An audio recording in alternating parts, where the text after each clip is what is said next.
Bonsoir madame, bonsoir monsieur. Nous sommes en situation critique. Je suis Thomas, votre hôte, et ce soir à mes côtés, One Beautiful Day, Gabriel. Salut Gab. Salut. Two for the Money, Louis. Salut Louis. Hello, bonjour. Et Three Amigos, Fred. Salut Fred. Hello, hello.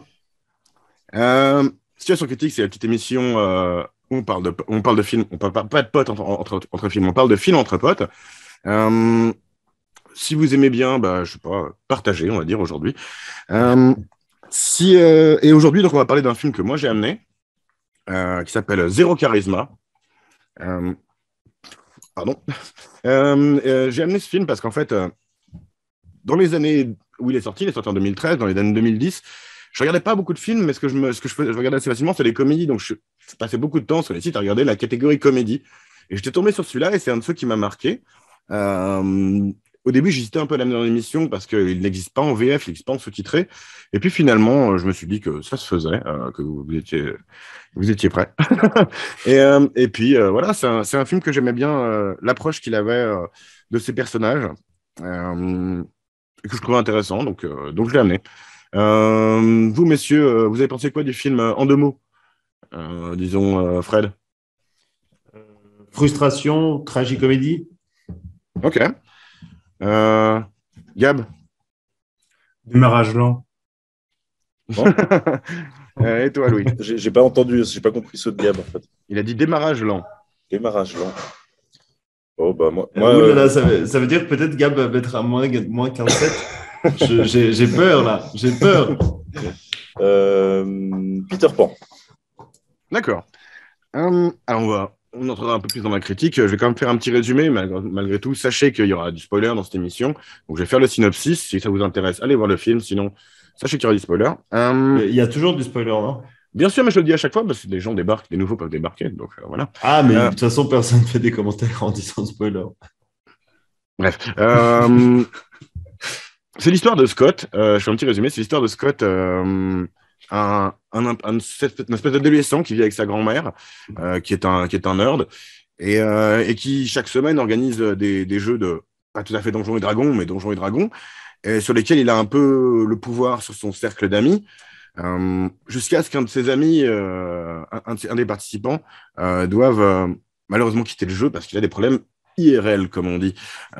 Et du coup, il se retrouve à devoir remplacer ce partant. Et le nouvel arrivant va un peu casser la dynamique de groupe, casser un peu le pouvoir qu'il avait sur ce groupe. Et on va suivre ça. On va suivre comment la vie de Scott est impactée par ça. Je me souviens plus quel autre mot tu avais dit, Fred, à part tragicomédie. Frustration. Frustration. Très bien. Je pense qu'on va peut-être plutôt commencer par ce que a dit Louis, qui était Peter Pan, parce que c'est vrai qu'il y a quand même un côté très... justement, je l'ai présenté comme un adolescent, mais c'est vrai qu'il y a quand même très ce côté-là de ce mec qui habite chez sa grand-mère et qui s'évade dans son monde imaginaire, on va dire. Et je sais pas, vas-y Louis, est-ce que tu peux étendre un peu sur ce que tu voulais dire par là? Peter Pan, parce que je n'ai pas vraiment spécialement parlé du genre du film, ou effectivement comédie, tragique. Moi, je pensais au personnage principal, qui est en fait le fil rouge du film. C'est clairement un film sur ce type, sur Scott et Peter Pan, parce qu'on essaye un peu de rentrer dans sa psychologie, en fait. On essaie un peu de comprendre... est-ce que c'est un bon type? Est-ce que c'est un mauvais type? Est-ce que c'est juste un type qui n'a pas grandi? Est-ce que c'est un type qui a raison? Est-ce que c'est un type qui a tort, au final? C'est un type qui voit juste les gens, qui les lit de manière juste, avec un certain fatalisme, au final, parce qu'il n'aime pas tellement la vie et le monde et les gens. Il n'a pas une haute estime non plus de la société, enfin de l'ouverture aux autres, etc. Et à la fois, est-ce que c'est juste une sorte un blocage d'enfance, ou est-ce que c'est quelqu'un qui est un peu omniscient au final? Moi, je trouvais intéressant ce côté grand enfant, mais est-ce qu'il a tort, est-ce qu'il a raison au final? Ok. En tout cas, ouais, pour moi, il y a clairement une échappatoire par rapport à la vie réelle, tu vois, qui soit il ne peut pas vivre, soit il ne veut pas vivre, mais je pense que ça évolue au long du film. Alors, Gab, tu parlais du début un peu lent. Bah, le début, c'est clairement au début, tu le regardes, tu te dis, bah, c'est une comédie, justement, comme moi je l'ai pensé en le regardant au début. C'est traité comme serait fait sur un autre film sur les nerds, tu vois, où finalement, ce côté un peu, on va dire, à contrôler son petit groupe de potes, etc., le côté qui soit très particulier sur, enfin, tu vois, il faut faire la bonne référence, tu vois, il faut pas se tromper de truc. Et puis le côté toujours avoir raison, c'est un truc, bah, ça pourrait faire penser à Sheldon, tu vois, dans Big Bang Theory, ou à beaucoup de personnages de nerds qu'on peut voir comme ça dans le cinéma. Et au début, c'est traité de manière comique, et comme tu disais, Fred, après, ça part sur quelque chose de plus sérieux, quoi. Mais en même temps, il est comique, mais en même temps détestable aussi. Enfin, je veux dire, il a quelque chose, tu vois, Sheldon, il a quand même un côté sympathique, attachant. Lui, il est attachant, mais c'est très, très, très, très derrière. Donc, démarrage lent, tu dis que tout ça évolue quand même pas mal. Moi, j'ai l'impression qu'au contraire, jusqu'à la fin du film, et même après le film, le mec se refuse à toute évolution. Et résultat, il apprend rien de ce qu'il fait. Il prend conscience d'absolument rien. Si ce n'est, après, pour revenir ensuite sur ce qu'a dit Louis, c'est qu'il a une certaine omniscience, c'est-à-dire qu'il a quand même une forme de raison qui est assez juste. Comme il juge Kyle, je crois. Miles. Miles. Le nouvel arrivant dans son groupe, ouais. C'est ça, en voyant que c'est quand même un connard et puis qu'il utilise ses potes comme des losers et puis juste comme étude sociologique d'une certaine manière, il arrive à le voir, mais est-ce que c'est pas simplement sa haine qui lui permet de voir ça et puis que lui il reste quand même un gros bêta parce qu'en même temps il n'arrive pas à se remettre en question sur quoi que ce soit et puis il reste complètement inapte quand il doit communiquer et communiquer ses idées et sa manière de faire parce que quand il va par exemple dans la conférence il est complètement à l'ouest. Donc, on peut se dire qu'il est submergé par l'émotion, mais on se dit quand même qu'il a une incapacité à communiquer, puis donc qu'il n'a pas du tout de raison dans ce qu'il fait. Un peu comme toi. C'est gratuit, mais c'est vrai que c'est un peu comme toi, parce que je crois qu'il donnait la parole à Gabriel au départ. Mais c'est vrai D'accord, mais c'est vrai que c'est totalement gratuit. Parce que c'est vrai que je suis ce personnage. T'as très bien touché. Quoi. Avec quelques nuances. Ouais. Transposé dans un autre genre.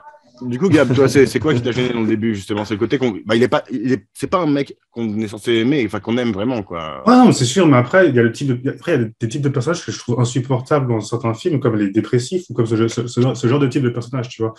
Là, on avait un peu parlé avant, là, Thomas. Ouais, on a comparé un peu à Danny McBride. Les rôles de Danny McBride, c'est totalement ça, tu vois. Je trouve ça insupportable, tout simplement. Après, c'est personnel comme ressenti. Donc voilà, donc après, c'est ça que pour moi, en tout cas, la première partie du film c'était un peu long, quoi. C'était un gars détestable, voir sa vie, à quel point il est irrespectueux avec tout le monde et puis qu'il se remet jamais en question et qu'il a la difficulté à prendre ses responsabilités. C'est juste chiant, quoi, en fait. Et on s'y attache un petit peu comme on s'attache à un handicapé, c'est un inapte. Comment on s'attache à Cartman aussi, et puis au final, ouais, comment ça un peu à Cartman, c'est exactement ça. Sauf contrairement à Cartman, c'est que lui, on découvre en finale qu'il a quand même un peu de cœur. Il a quand même, et surtout, c'est marrant, Cartman. Moi, j'ai trouvé très marrant ce qu'il fait avec ses potes, Scott. Tu vois, j'ai trouvé moyennement marrant. Enfin, je sais pas. Voilà. Il est pas hilarant. Son jeu aussi m'a un peu dérangé des fois, son acting. Donc, du coup, c'est ça aussi. Bah ouais, il joue bien quand même. Alors ça, je dois laisser aux acteurs. Comme je pensais pas qu'on y viendrait si vite. Mais moi, j'ai l'impression quand même que les acteurs jouent tous bien. Non, j'aime bien aussi, mais ça dépend des films. Après, des fois, c'était un peu trop bizarre, quoi. J'ai trouvé bizarre un peu les. C'est pas de Man of Earth, quoi. Du coup, ouais, bah, moi, ça me dérange pas nécessairement de partir sur un personnage. Enfin, tu vois, je pense pas. T'es censé en rire un peu, mais t'es censé être un peu gêné parce que c'est vrai que cette attitude qu'il a avec ses amis, elle est très. Je sais plus comment j'avais noté ça, mais. Il a toujours besoin d'avoir raison sur tout, il est très compétitif, il a besoin de dominer le truc, de contrôler le jeu qu'ils font, parce que il y a quand même cette question de c'est quoi finalement jouer à Donjons et Dragons. Alors, nous sommes des nerds, mais pas de ce genre-là. Hein, mais alors qu'il joue même pas, vu qu'il est maître du jeu. Donc, c'est même pas un joueur, c'est juste le contrôle, c'est du contrôle égoïste. Voilà, c'est ça. Mais il y a différentes manières d'être maître du jeu, mais c'est vrai que lui, il a besoin que ça se passe comment il a écrit le truc, tu vois, et tout le monde doit jouer selon ses règles. Déjà, c'est lui qui a inventé cette forme du jeu, etc. Donc, c'est vrai que pour moi, tu es censé être gêné par ça. Tu es censé être gêné par cette main de fer qu'il a un peu sur les gens, notamment sur son pote Wayne, tu vois, auquel il donne des ordres, auquel il le maltraite vraiment. Et c'est chiant, quoi. C'est un petit soumis, il Ouais, voilà. Et moi j'ai noté qu'il avait son petit groupe de Milouz, tu vois, comme Bart à Milouz. Pour moi, il a un petit peu ce côté-là que il a des potes qui le suivent, qui le trouvent assez cool. Et puis finalement, des fois, il en abuse un peu. Et Wayne, moi, je l'ai trouvé. Mais en vrai, plus, relativement c'est même touchant, pas quoi. qu'ils le trouvent cool, c'est qu'ils n'ont pas le choix, ils ont que lui, quoi. Donc il les manipule. Et puis en plus, il a écrit Matrix, donc forcément, ça lui donne beaucoup plus de sérieux. Mais c'est vrai il est juste, c'est presque du contrôle qu'il a sur eux. C'est pas du tout, ils ont peur en fait de lui Moi, plus qu'ils je ont le du vois plaisir. pas aussi insupportable à ce personnage. Il m'a pas spécialement dérangé là-dessus. C'est plus, bon, c'est clair que ses potes, c'est quand même tous des gros losers. Et j'ai envie de dire, lui, c'est presque le moins, c'est quand même un C'est peu le le chef moins, des losers, quoi. c'est Mais le bon. chef des losers, c'est le moins loser. Bah Il si, les c'est le plus domine. loser, tu sais pas Ouais, les quand même. autres. Mais je veux dire, il vit chez sa grand-mère. Ouais. À la base, il a un de ses potes qui est marié, quoi. Tu vois. oui, c'est ça. Il décide de quitter le jeu parce que ça se passe mal avec sa femme. Et Sacré pour lui, loser le jeu, c'est aussi, plus important. Ce gars marié quand même un petit peu, Absolument. quoi, je veux dire, voilà. Donc lui, Peut-être que c'est un il est canard. quand même, il est quand même vachement intègre dans ce qu'il fait. Il passe plus de 20 heures par semaine à écrire l'épisode d'après. On Il est pourrait très considérer comics. que c'est de la loose, justement. Ouais, Il est mais passionné, au moins. Il est à la dédié à fois, quelque chose. il y a une intégrité, quoi. Il croit absolument en cette formule de ce jeu il pense il pense sincèrement qu'il apporte, et je pense qu'il apporte parce que la partie dure depuis 3 ans. Donc pendant tout ce laps de temps, il a dû quand même apporter à ses losers quelque chose assez riche, et il continue. Et c'est probablement celui qui s'implique le plus dans ce jeu. C'est le termes de seul travail. c'est le seul qui a quasi abandonné son boulot. Ça se trouve, les autres ont un boulot. C'est le seul qui a pas. Enfin, non, c'est Il pas n'a le pas seul. Ils d'autre ont vie tous sociale à aucune part meuf. ça. Mais il a que ça comme vie. Il dit d'ailleurs, même quand il le fait devant l'écrivain, il dit je fais 20 heures par ça, c'est normal pour le jeu. Et puis même celui qui a créé le jeu lui dit que c'est un loser. Il lui dit pas ça comme ça, mais il lui dit. Ouais, enfin, c'est sous-entendu quand même. Non, il lui dit à la Get a life, ouais, voilà. Voilà, c'est ça. Tous des C'est ça. losers. Mais le jeu c'est bien, mais ça reste un jeu. Et l'important, c'est que tes potes s'amusent. C'est aussi ça qui est le problème, c'est qu'il le pousse à un point où ses potes, ils s'amusent pas non plus. Ils sont pris en otage. Un peu, Ouais, voilà, c'est il y ça. a un peu un syndrome de Stockholm chez ses potes, même si je trouve que je vois un peu ce que tu veux dire aussi, Louis. Hein. Je trouve qu'il les domine intellectuellement, en fait, et qu'il leur apporte quelque chose que probablement ils n'auraient même pas sans ce gars. Donc tu te retrouves en lui, Louis, c'est ça? Non. C'était plus toi, ou là, toi, ça m'est venu spontanément, ou Thomas, un peu plus dans sa manière. Parce que c'est vrai qu'il y a un côté forcer un peu l'intellect, quoi, au final. Parce que tu peux le petit bonhomme là à côté de lui, Ouais. au final, il a quand même un vrai pote, quoi. Il a quand même quelqu'un qui... C'est quand même un vrai pote, Scott, pour ce petit blond là, je sais pas comment il s'appelle. Le roux, ouais, Wayne. Wayne. Ah, Wayne est d'ailleurs aussi son seul pote, puisque c'est le seul qui vient les le deux autres défendre sont au pas final. vraiment Mais ses je vois potes, ils quelque attendaient chose juste d'assez l'opportunité. attachant dans cette relation. Il a Les besoin autres, de Wayne, les deux Scott. autres, ouais, c'est faute de mieux, quoi. Mais c'est vrai qu'eux, je pense qu'ils doivent être potes qui sont 8 ans, tu vois. C'est Voilà. un peu comme ça que ça se ressent parce Exact. qu'ils restent dormir chez lui sur le matelas par terre, tu vois, vraiment comme des gamins, quoi. Et, Ouais. et je pense que ouais, ils sont soutenus. Je pense qu'il y a une relation codépendante, hein, d'une certaine manière là-dessus, tu vois aussi. Mais il a quand même un côté, il l'avoue à la fin, un côté, ce qu'on appelle un saut de crabe. Où les crabes, en fait, tu les mets dans un seau, tu n'as pas besoin de les empêcher de sortir, ils vont tous se tirer les uns sur les autres pour essayer d'être le premier à sortir. Du coup, il a ce côté-là où il va tirer Wayne vers le bas. Tu vois, quand il a un rencard et qu'il va avoir un rencard avec une fille, il va lui dire ah, tu vas être déçu, regarde-toi, t'es pas un grand beau avec une vie sociale, etc. Et du coup, il a quand même cette facette-là où il a besoin, comme il lui dit, il a besoin d'avoir quelqu'un qui est plus un loser que lui, tu vois. Et ça rentre quand même un truc. Mais moi, je trouve qu'il y a quand même une évolution là-dessus vers la fin, puisque Il y a juste à cette partir de réplique, ça. en fait. Il y a juste cette réplique, et puis après, on voit juste la scène dans le home, là. Mais après. Exactement. Parce que Non, c'est à la une fin, grosse il a évolution. Il a Est-ce qu'il a juste vraiment plus- beaucoup changé? Je suis pas sûr. Il s'est pas Non, pas beaucoup, remis- pas beaucoup. Il s'est Mais pas c'est- vraiment remis en cause, quoi. Mais je pense même pas qu'il a changé du tout, justement. C'est bien le problème. C'est qu'il C'est faux. Et puis c'est ce qui va Dans avec une le scène film. du home, Il a Mais reconnu il le a- fun dans le jeu maintenant. Mais il reconnaît a- quand les gens ils ont pas le fun, donc du coup C'est il même laisse pas un tout à peu fait plus ça. de bribes. Mais non, il a juste plus de potes, alors il fait avec les vieux. Ouais, c'est un peu ça. Ah, mais il y a de ça. Mais en même temps, il laisse Wayne être libre. Et il le garde pas sous sa coupelle. Et puis, Ça, c'est une interprétation. C'est pas vu dans le film. C'est toi qui le dis, hein. C'est ça. On sait voilà, pas. ça se trouve, il a pas eu le choix. Mais Peut-être Wayne mais a dit bon, ça va avec tes conneries, j'en peux vraiment plus, quoi. ça t'a l'air d'être du genre de Wayne. Il Bah, était du genre à à s'excuser, un moment donné, comme Wayne, ça, il arrête. Hein. C'est juste parce Moi, que je trouve qu'il y a évolution. t'as Il y a évolution. Il travaille dans le monde de... Je te coupe. Pour moi, il y a pas une évolué. évolution Il n'a très pas claire. évolution, il a juste plus de maison. Non, il a plus de maison, il travaille dans le home de sa grand-mère. Et Il a juste demandé au mari de sa sœur, sa mère, de sa Vous avez mère, raté quelque chose. qui bosse là-bas. Donc, Vous avez raté quelque chose. Vous vous souvenez de cette scène où ils sont en train de jouer et puis Miles fait quelque chose. Miles, le nouvel arrivant, le geek chic, qui est le nom de son blog, mais ça on y reviendra un peu. Le geek chic, il fait un truc que Scott voudrait pas qu'il se passe en fait. Il attaque un NPC, un PNJ, un joueur, un Il personnage le de tue. l'histoire. Et il le tue, et un personnage de l'histoire qui représente Scott, ça on en reparlera aussi, mais et il le tue. Et Scott, c'est ça qui lui fait péter un plomb, en fait. Et en fait, Ouais. à ce moment-là, il lui dit, ok, tu peux le faire, parce qu'en fait, il lui dit, tu peux pas faire ça, c'est un personnage important de l'histoire, c'est un gentil. Il dit, mais on n'est pas censé pouvoir être libre, c'est pas ça l'idée, qu'on s'amuse et qu'on fasse Ouais. ça libre. Et il lui répond, ok, tu peux le faire si tu fais un 20 avec ton dé. Et donc, il fait un 20, et le personnage meurt, et ça crée toute cette explosion.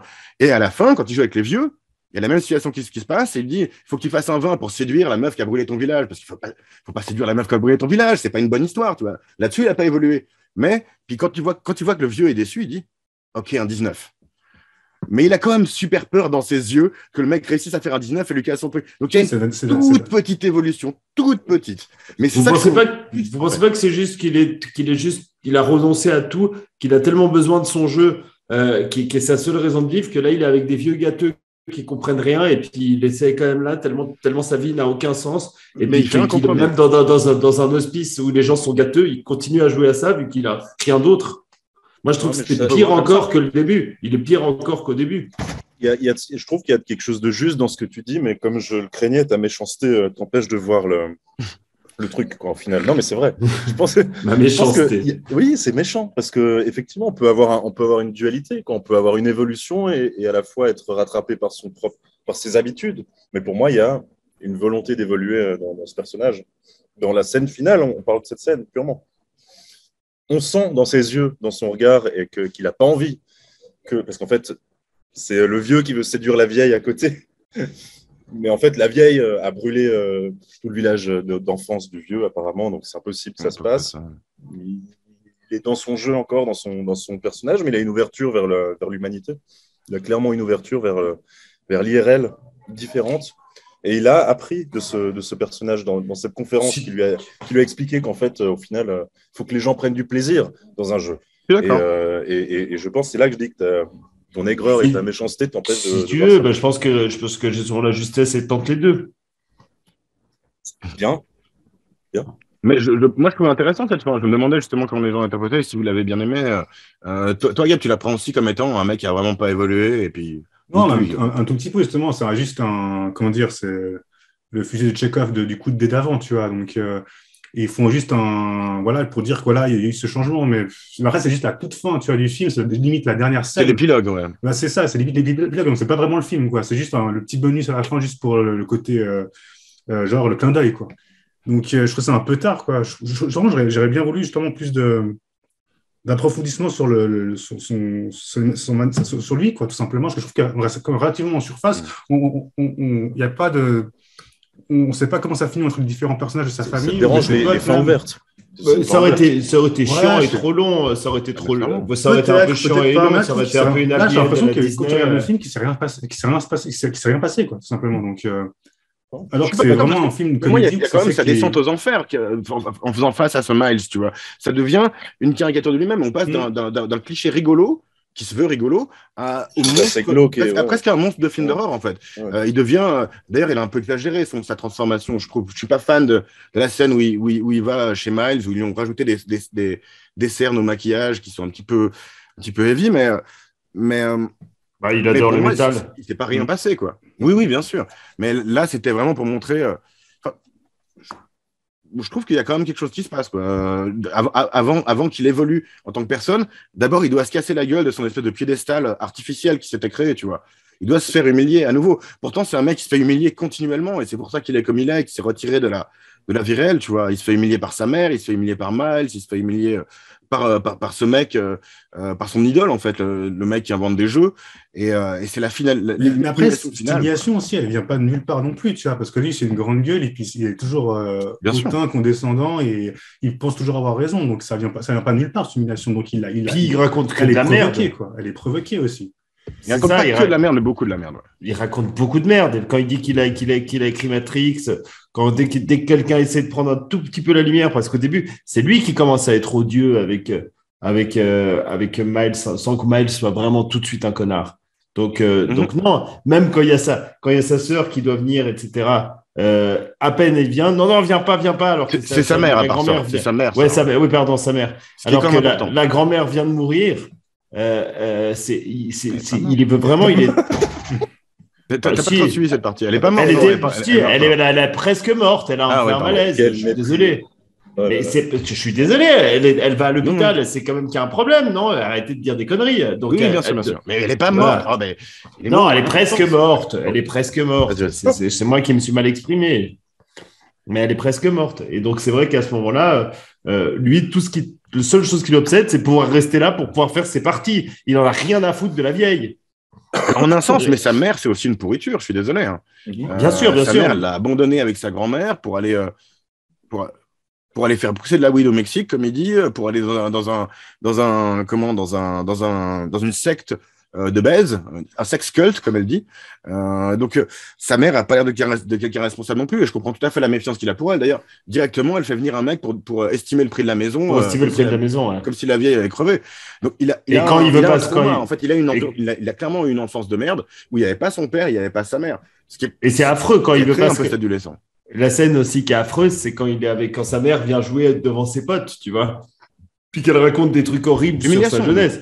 C'est vrai que le mec est tout le temps humilié, mais c'est un peu les métalleux. Les métalleux, c'est toujours des gens qui essayent de faire les gros durs, alors qu'en fait, c'est des cœurs d'artichaut qui se sont fait un peu humilier. C'est le classique du métalleux. Les métalleux, c'est le faux méchant par excellence. C'est pour ça que je ne trouvais pas juste qu'on trouve qu'il est odieux. Je trouve qu'il y a il est odieux. Ça ne veut pas dire qu'il est mal et qu'il est mauvais et que c'est un méchant.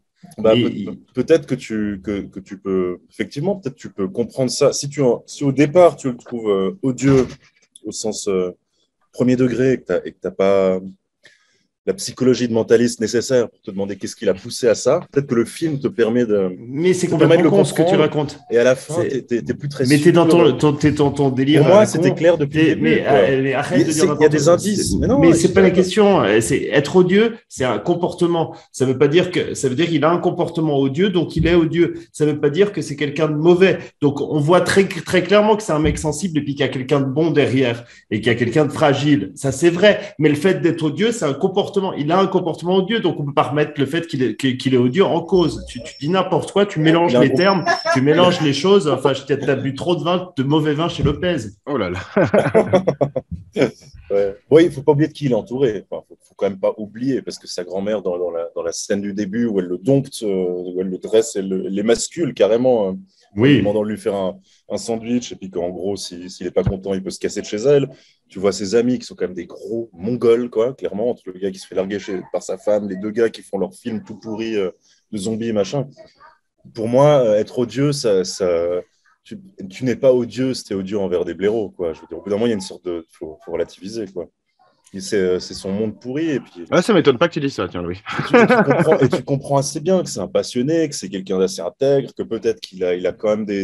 Et d'ailleurs, on le découvre après. Oui, tu vois, quand il pleure aux toilettes, tout ça. Exact, des grosses dèches où il s'est fait virer de son magasin parce qu'il se masturbait, ou de son école où il a dû changer d'école parce qu'aussi il se masturbait. Enfin, il a quand même des points faibles qui plaisent aux gens un peu qui détestent ce gars. Mais pour moi, c'est une construction cohérente. Ça le rend pas spécialement odieux. Il a une vie de merde, ça on peut le dire.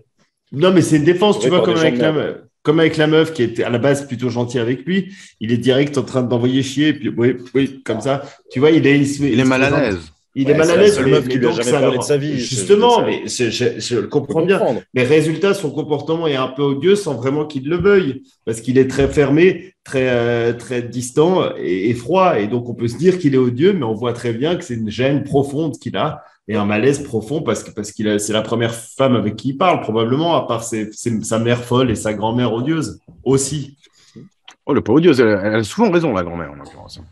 Ouais, mais elle est quand même. Mais elle parle mal. Elle parle mal. C'est ça. Elle a enfanté cette femme, donc forcément, elle a aussi ses défauts. Oui, c'est ça aussi. C'est que c'est un trauma pour dire un mot peut-être un peu exagéré, c'est un trauma intergénérationnel, tu vois. Ils n'ont pas le même genre de problème, mais ils sont tous il y a aucun homme dans ce monde. Il y a aucun patriarcat. C'est un monde sans patriarcat. C'est un monde qui est fait. Il n'y a que des femmes. C'est des femmes qui se succèdent, et puis tu as ce pauvre mec qui n'arrive pas à devenir un mec, qui n'arrive pas à devenir un homme, qui a été bloqué, qui n'a aucune figure paternelle. Et dès que tu as quelqu'un qui se comporte un tout petit peu, c'est vrai que quand tu vois Miles qui arrive, qui se comporte un petit peu comme un homme, en fait, au final, ça détruit complètement, ça déstabilise complètement ce monde, parce que lui, c'est un fake bonhomme. On le voit, tout ce qu'il essaie de faire de bonhomme, c'est des postures. Mais c'est pour ça que c'est zéro charisme. Le mec n'a absolument aucun charisme, n'a absolument aucune masculinité, donc il va aller dans l'extrême absolu, qui est « je suis un gros métalleux, je suis un gros méchant ». J'aime les armes. Ridicule. J'aime les armes, et il en devient ridicule. Alors avec sa gueule de biker, c'est un homme qui a jamais vu un homme. Alors il essaie de faire l'homme tel qu'il pourrait l'imaginer. Scott que Miles, pour le coup. Ça dépend des moments. Peut-être Miles, ça a l'air quand même mieux dans sa peau. Ouais, et bah quoi, ça impressionne. Mais qui dit que ça impressionne? Je dis. Non, mais il vit mieux avec lui-même, mais ça dépend. Il est plus heureux. Il est plus heureux, Miles. Est-ce qu'on est sûr de ça? Parce que finir plus seul que Scott, ce gars. Ça, je sais pas, mais finalement, en cachant son côté, en n'invitant pas ses potes avec qui il fait du jeu de rôle, enfin, tu vois, il n'a pas invité Wayne et les deux autres losers, il les a pas invités à sa soirée. Est-ce que lui aussi, il a honte de son côté geek, ou bien est-ce qu'il essaie juste de manipuler? Mais est-ce que peut-être que ce mec est peut-être pas non plus aussi bien dans sa peau qu'il aime le faire paraître, tu vois? Et je trouve que justement, la manière dont il prend un malin plaisir à démonter Scott, quand même, je trouve, tu le vois un peu dans certains regards, tu le vois dans les réactions de sa copine qui lit que Miles est en train de faire un peu. Là, attends, fais gaffe à ce que tu fais, tu vois. Lui, il pousse, tu vois. Il prend du plaisir à ça aussi, et je le trouve pas nécessairement très sain. D'accord. Moi, j'ai l'impression que c'est dîner de con chez Scott. C'est dîner de con, c'est très dîner de con. Ils le disent, mais après, ils le disent quand il dit. Mais non, mais s'il les avait invités, oui, mais pour moi, il les a pas invités. Non, il les invite pas, mais il écrit sur son blog, et puis il se moque d'eux sur son blog, et puis ils disent, c'est normal, entre amis, on se moque les uns des autres. Je vois pas de ce moment. Non. Si, et puis même après, tu as l'autre qui est Scott. Et ils disent, toi, tu nous as jamais.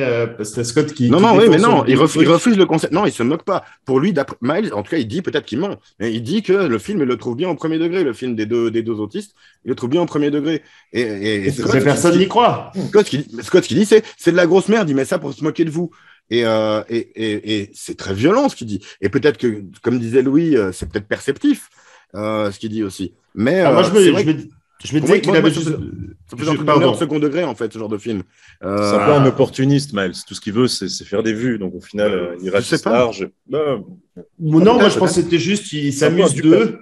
Il s'amuse d'eux, et puis après, tu vois, il en parle avec ses potes, puis ça se trouve, il arrive à en rigoler. C'est tel que je l'ai interprété, tu vois. C'était plutôt, genre, je trouve de l'inspiration pour mon blog et tous mes trucs, avec ces blaireaux. Puis après, je m'en moque avec mes potes. C'est pour ça, d'ailleurs, que je les invite même pas chez moi, parce qu'en fait, c'est des gens que j'utilise comme matière, mais pas que. Mais ses potes, ils n'ont jamais entendu parler de Scott, tu vois, et dès qu'il est là, ils veulent le mettre dehors.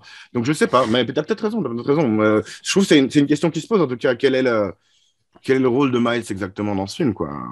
Comment tu es censé le prendre, on va dire? Dis-moi ce que tu interprètes, je te dirai qui tu es.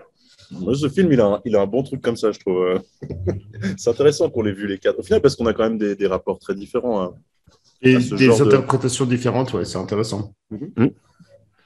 Ouais, justement, il y a aussi un truc. Alors, ça reflète un phénomène qu'il y a eu justement vers cette époque-là. Gab, quand on en parlait samedi, disait que c'était un film très, très des années 2010, tu vois, où justement des mecs comme Judd Apatow, ils ont fait des films dans les années 2010 sur des adolescents. Putain, il y a des sirènes chez Louis, merci d'avoir coupé le micro. Il y a 3 motards en flic, là. Je sais pas ce qui se passe. Il y a Critical Mass, lol. La Critical Mass qui passe devant toi. T'es vraiment. Merci Louis, quoi. Surtout un lundi. Je vais quand même vous faire partager ça pour l'émission. Voilà.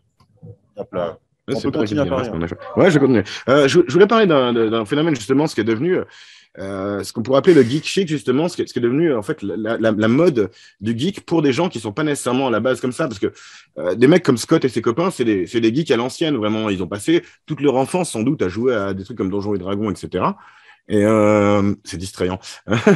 Mais en même temps, justement, après Big Bang Theory, après que les films Marvel aient commencé à marcher, etc., beaucoup de geeks à l'ancienne se sont plaints d'une arrivée de gens qui étaient des hipsters un peu. On le voit d'ailleurs dans le look de Miles, hein, c'est le seul qui a des, à l'époque, les lunettes à monture épaisse, un peu lunettes noires à monture épaisse, c'était très hipster. Il a des bretelles par-dessus son t-shirt, tu vois. Il a un look assez différent de eux. Et du coup, on a aussi ce qui représente l'autre côté, ce qu'on appelle le gatekeeping, on va dire le gardien de la porte. C'est des vieux nerds qui considéreront que t'es pas un vrai nerd si tu sais pas ça, ou tu vois, t'es pas un vrai nerd si t'es pas comme ci ou comme ça, tu vois. Donc il y a un peu ces deux côtés là représentés, et les deux côtés sont un peu toxiques à leur manière en fait, tu vois, d'après moi. Et du coup, je trouvais intéressant parce qu'il le fait déjà avec ses potes, tu vois, où justement c'est lui le plus nerd de tous les nerds. Même Scott, il n'aurait pas pu répondre à cette question. Ils lui disent quand Miles il leur parle de la comparaison entre l'Enterprise et le Millennium Falcon, mais ouais, donc il y a un côté intéressant, je trouve, du commentaire de la culture geek, parce qu'il n'est pas uniquement de la dénonce non plus. Je pense qu'il est juste assez sincère, tu vois. Un truc comme Big Bang Theory, on va peut-être pas en parler 15 000 fois, mais pour moi, il y a un côté où c'est vraiment, c'est d'abord une série de Chuck Lorre, tu vois. C'est vraiment une série comique où les personnages, finalement, ont un succès relatif. Enfin, je veux dire, les personnages, ils travaillent dans la physique, ils ont tous des gros salaires, ils finissent tous à pas avoir une copine. Et là, on a quand même une exploration de personnages qui sont beaucoup plus... C'est des vrais losers, tu vois. Et c'est pas non plus ce qu'on a dans un truc comme Napoleon Dynamite, tu vois. C'est juste des losers et ils ont finalement pas de vie ou de trucs qui les font tiquer, qui les font... C'est pas des nerds dans Napoleon Dynamite, non? Hein? C'est pas des nerds. Non, c'est juste des looses, justement. Ouais, c'est ce que dit Thomas. Ils ont des looks de nerd, quoi, mais ils ont pas vraiment... Il n'y a pas vraiment de background nerd, mais c'est vrai que... moi, j'avais pas trouvé mes films, mais c'est vrai que c'est un truc que j'ai vu comparer, en fait, les deux, par certains critiques. Je suis assez d'accord avec ce que tu dis, en fait. Ouais, moi aussi. Parce que c'est tellement facile de voir le côté loser de ces gars, et puis au final, le côté crasseux, moche... Nul, oui, mais c'est leur monde, raté, au moins. Au moins, c'est leur monde. Ils ont leur monde. C'est peut-être un peu plus... Ça demanderait peut-être un peu plus de réflexion, au final, de comprendre pourquoi c'est... C'est pour ça que je demandais, est-ce qu'il est vraiment omniscient? Est-ce qu'il est vraiment un loser ou est-ce qu'il est omniscient? Est-ce que c'est entre les deux? Et est-ce que c'est une forme de... Si tu es omniscient, tu ne peux pas t'imposer toutes les souffrances de la vie. Et alors, c'est ce qui lui arrive. Tu vois qu'il souffre en permanence. Il a rien du... Alors, dans ce cas, il n'est pas omniscient. L'omniscient, ça veut dire c'est un dieu. C'est quelqu'un qui sait tout. Est-ce que sa sensibilité le pousse à être plutôt ça que plutôt les autres gars, tu vois? Parce qu'au final, oui, alors mais alors utilise les mots qui correspondent utilise des mots qui correspondent à leur sens. Ça sera beaucoup plus simple pour nous de te comprendre. Mais tu viens quelque chose que je trouve intéressant, c'est que beaucoup de ce film se passe par l'interprétation des regards que s'envoient les gens, en fait, je trouve. Et c'est un truc... on avait parlé de reaction shot, tu vois, quand on avait parlé de comment... Swiss Army Man, qui était un truc qui portait un peu ce film sur la fin, et je trouve que c'est beaucoup ça passe beaucoup par là dans ce film, et c'est justement l'interprétation, par exemple, des regards entre Scott et cette jeune fille, tu vois, qui est très ouverte, qui est charmante, et que lui, il a pas du tout l'habitude, il a littéralement peur d'elle, en fait. Ouais. Et tu vois, les tactiles aussi, ce qui est un truc qui le met encore plus mal à l'aise. Et puis, tu vois, cet air un peu prétentieux, puant vraiment qu'il a quand il donne, ouais, exactement, là, suffisant, quand il donne ses leçons, et là tu le vois aussi sur Miles, voilà, ça c'est quand il parle de Matrix, qu'il a écrit Matrix, tout le monde regarde le sol. Moi, tout le monde regarde le sol parce qu'ils ont honte. Il est plus pur que ce gars-là, quoi, personnellement. Si ça, pour le coup, quand tu rentres chez Fred, c'est la même chose. C'est pur. Ferme ta gueule, j'ai essayé d'expliquer un truc. on veut devenir quelqu'un. Pour moi, cette meuf, elle est ouverte, très bien. Mais c'est une dupère. Et Miles, pareil.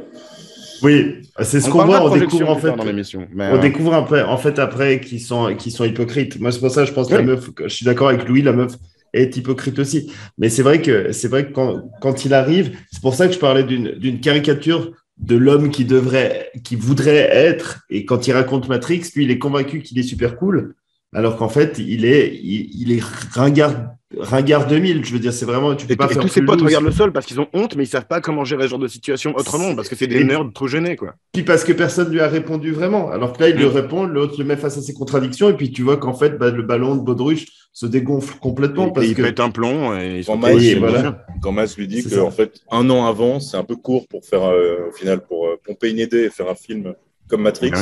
Le tournage a dû prendre, 16-17 mois ou Même Et le plus. pire, c'est ouais. C'est un peu comme voilà. Ouais, c'est ça. Et le pire, c'est quand il lui demande le titre de Matrix. Knights of Circuitry, quoi. Voilà, c'est ça. La classe. Il est trop fier en plus. Ah ouais.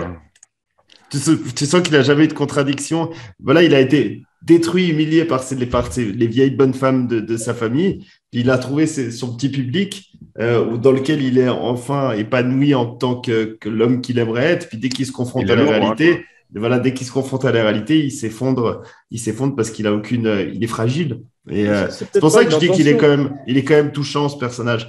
Bon, parce qu'on sent qu'il fait de son mieux avec ce qu'il a. Il y a aussi un peu le côté, c'est pas une critique sociale, mais enfin, c'est quand même un bled aux États-Unis, comme il en existe d'autres, où les gens sont particulièrement terreux. Je ne suis pas certain qu'ils soient allés chercher les plus terreux juste pour se sentir être. Peut-être que c'est aussi. Ça se passe à Austin, non? C'est une grande ville, la capitale du Texas. Ouais. Toi qui étais à Hollywood, Canada, non, moi, si je vais à Anzère, et j'ai grandi aussi à Anzère, et quand j'y allais chaque été, j'étais aussi un peu le gars le plus international du bled, quoi. C'est vrai qu'il n'y a pas que dans le village, tout le monde le connaît. Il pourrait très bien aller dans un autre endroit pour acheter ses trucs de un gars d'être le gangster du coin ou la tête du coin. Enfin, il n'y en a qu'une. Enfin, oui, mais ce côté un peu. Tout le monde connaît Scott, j'avoue. Anzère et Austin, mec. C'est. Bah, je crois pas. Au moins, Anzère, ils savent ce que c'est l'Afrique. Non, mais sans déconner, quoi. Je veux dire. Mais tu connais pas Austin, en fait. Austin, c'est très libéral pour le Texas. Je connais les États-Unis. Ben non. Bref. C'est pas New York et c'est pas LA, quoi. C'est une des capitales du cinéma aux États-Unis, du cinéma indépendant. C'est une ville très libérale pour les standards du Texas. Ah, c'est vrai qu'il y a South by Southwest là-bas. Il n'y a pas une tuerie là récemment à Austin, d'ailleurs? C'est possible. Non, je crois pas. Cette semaine. Mais au Texas, en effet. Ouais. On y viendra parce que c'est vrai on peut même y venir maintenant. Parce qu'il a presque ce côté school shooter, justement. Il a peut-être presque ce côté du mec qui a subi des humiliations et qui finira par prendre une arme. Alors, il n'y a pas d'arme à feu, heureusement, dans ce film, mais pour aller se venger contre la société et contre les faibles en général. Parce que. Mais, c'est intéressant ce que tu dis parce que c'est un peu ce dont on a peur quand il y a cette confrontation à la béquille, là. Et pourtant, c'est Scott qui, tout le long, murmure à l'oreille du gars, vas-y, c'est juste pour rire. Et en fait, tu as peur qu'il lui fasse vraiment mal, quoi, en fait. Ça se comprend, il est dérangeant, comme mec. On est habitué aussi, dans les films, on est habitué à ce que des vieux jouent des lycéens, mais là, il joue son vrai âge. Donc, le mec, il a 40 balais. Hein. Il faut. Moins que ça. Ce ne sont pas des lycéens dans le. Non, mais il a 35, il a entre 35 et 40. Il n'a pas 17 ans. C'est vrai qu'on a ces habitudes de films où il a 17 ans, donc son lycée, il est quand même bien loin derrière. Hein. Et puis donc le mass shooter qui rentre dans son école, il est quand même. Non, mais il y a des mass shooters qui shootent pas des écoles. Ça fait quand même 15 ans qu'il est plus au lycée, tu vois. Il y a des mass shooters qui shootent pas des écoles, mais en l'occurrence. Pas forcément des institutions, les shooters à chaque fois. C'est ça. Là, le dernier truc, c'est dans une école primaire et le gars, il avait 19 ans, donc bon. Ah, ok. Vraiment, il est assez juste. Il est assez juste, ce type, dans sa perception des choses. Et si je le pensais pas, je ferais pas. On est un peu pareil au final dans cette émission. Que lui. On va venir à la question de projection. J'ai une excellente remarque là-dessus. Attends ton excellente remarque. Je suis sûr que c'est. Mais par contre, moi, la scène justement des béquilles, je l'ai trouvée un peu moche, quoi. Parce que le problème, c'est que comme il a filmé tout son film sur les regards de visage et filmer derrière la tête des gens, etc. C'était pas, il y avait aucun dynamisme. Alors je m'attendais pas à un truc de Jackie Chan, tu vois. Mais c'est vrai que, et généralement, comme je l'ai dit avant, cette scène, je la trouve pas incroyable. Mais c'est vrai que du coup, la scène est pas. Tu vois tous les gens autour qui sont parce que c'est comme ça que tu essaies de vendre le truc. Mais j'ai trouvé ça nul, quoi. En plus, on voit pas le combat de manière globale. Non, il n'y a pas de plan large. On voit juste les gars bouger des béquilles qui sortent de l'écran. Du coup, donc. C'est vrai que c'est mal bité le machin, quoi. Mais ça gêne pas, c'est à l'intérieur et puis ça doit être un combat de loose. Enfin, il faut pas que ça soit stylé. Faut que justement que ça soit. Il faut le montrer. Vraiment pas de peur un peu. Faut que t'aies un peu peur pour Miles. Ah, moi je sais pas. Moi je trouve justement c'est ce que je trouve bien, c'est que ça fait vraiment pathétique, comme si ça avait été filmé au téléphone et puis qu'on voit ce combat où combat d'infirme, tu vois. Et moi, je trouve ça super bien fait, en fait. D'ailleurs, tout le long, t'as un connard qui filme au téléphone, genre mode... Justement, t'as l'impression d'être dans cette soirée, dans cette soirée, et puis de voir ces ploucs qui se battent, et puis comme ça se fait très réel, au contraire. C'est marrant que tu vois les ploucs qui se battent. Moi, je vois les ploucs dans cette soirée. Tu vois, les Moi, Mais ils sont tous, mais c'est toute la. Scott, il arrive et avec 3 phrases un peu catchy, marrantes. Il y a une meuf qui est là. Ah ouais, je suis d'accord. Les gars, je t'aime trop, Mais t'es non. trop drôle. Il y a un côté très ironique dans le comportement de ces personnages. Ils sont très en mode regardez comme il est nul. Mais, Pour moi, c'est ça, ils se moquent de lui. Et puis, Ouais, mais ils sont tout aussi détestables et tout aussi ringards. C'est ce qui est bien dans ce film, c'est que tu as l'impression qu'il est peuplé par que des gens détestables. Il n'y a personne de sympathique. Ouais, Et c'est ce qui est intéressant dans ce film, c'est justement qu'on a tous un petit peu, parce que tu as tout de suite passé à autre chose, Thomas, mais au niveau des projections, moi je trouve justement très intéressant parce qu'on est tous. Non, on mais est un petit peu. mais parce que j'ai une phrase Mais quoi, super. non mais alors vas-y, super putain. là-dessus. Moi, je trouve agréable que la position de Alors, Scott, sors je pensais cette que ça putain de allait être un phrase. vrai connard. C'est pas une phrase, c'est super long. C'est pour ça que je le gardais pour la fin. Oui, mais on Vous avez en remarqué- parle maintenant. Tu connais la ville de Flagstaff en Arizona?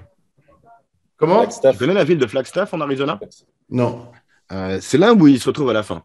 Et en fait, à Flagstaff, en Arizona, en 1894, un riche scientifique amateur du nom de Percival Lowell s'installe et s'y fait construire un observatoire afin de mieux connaître la planète Mars.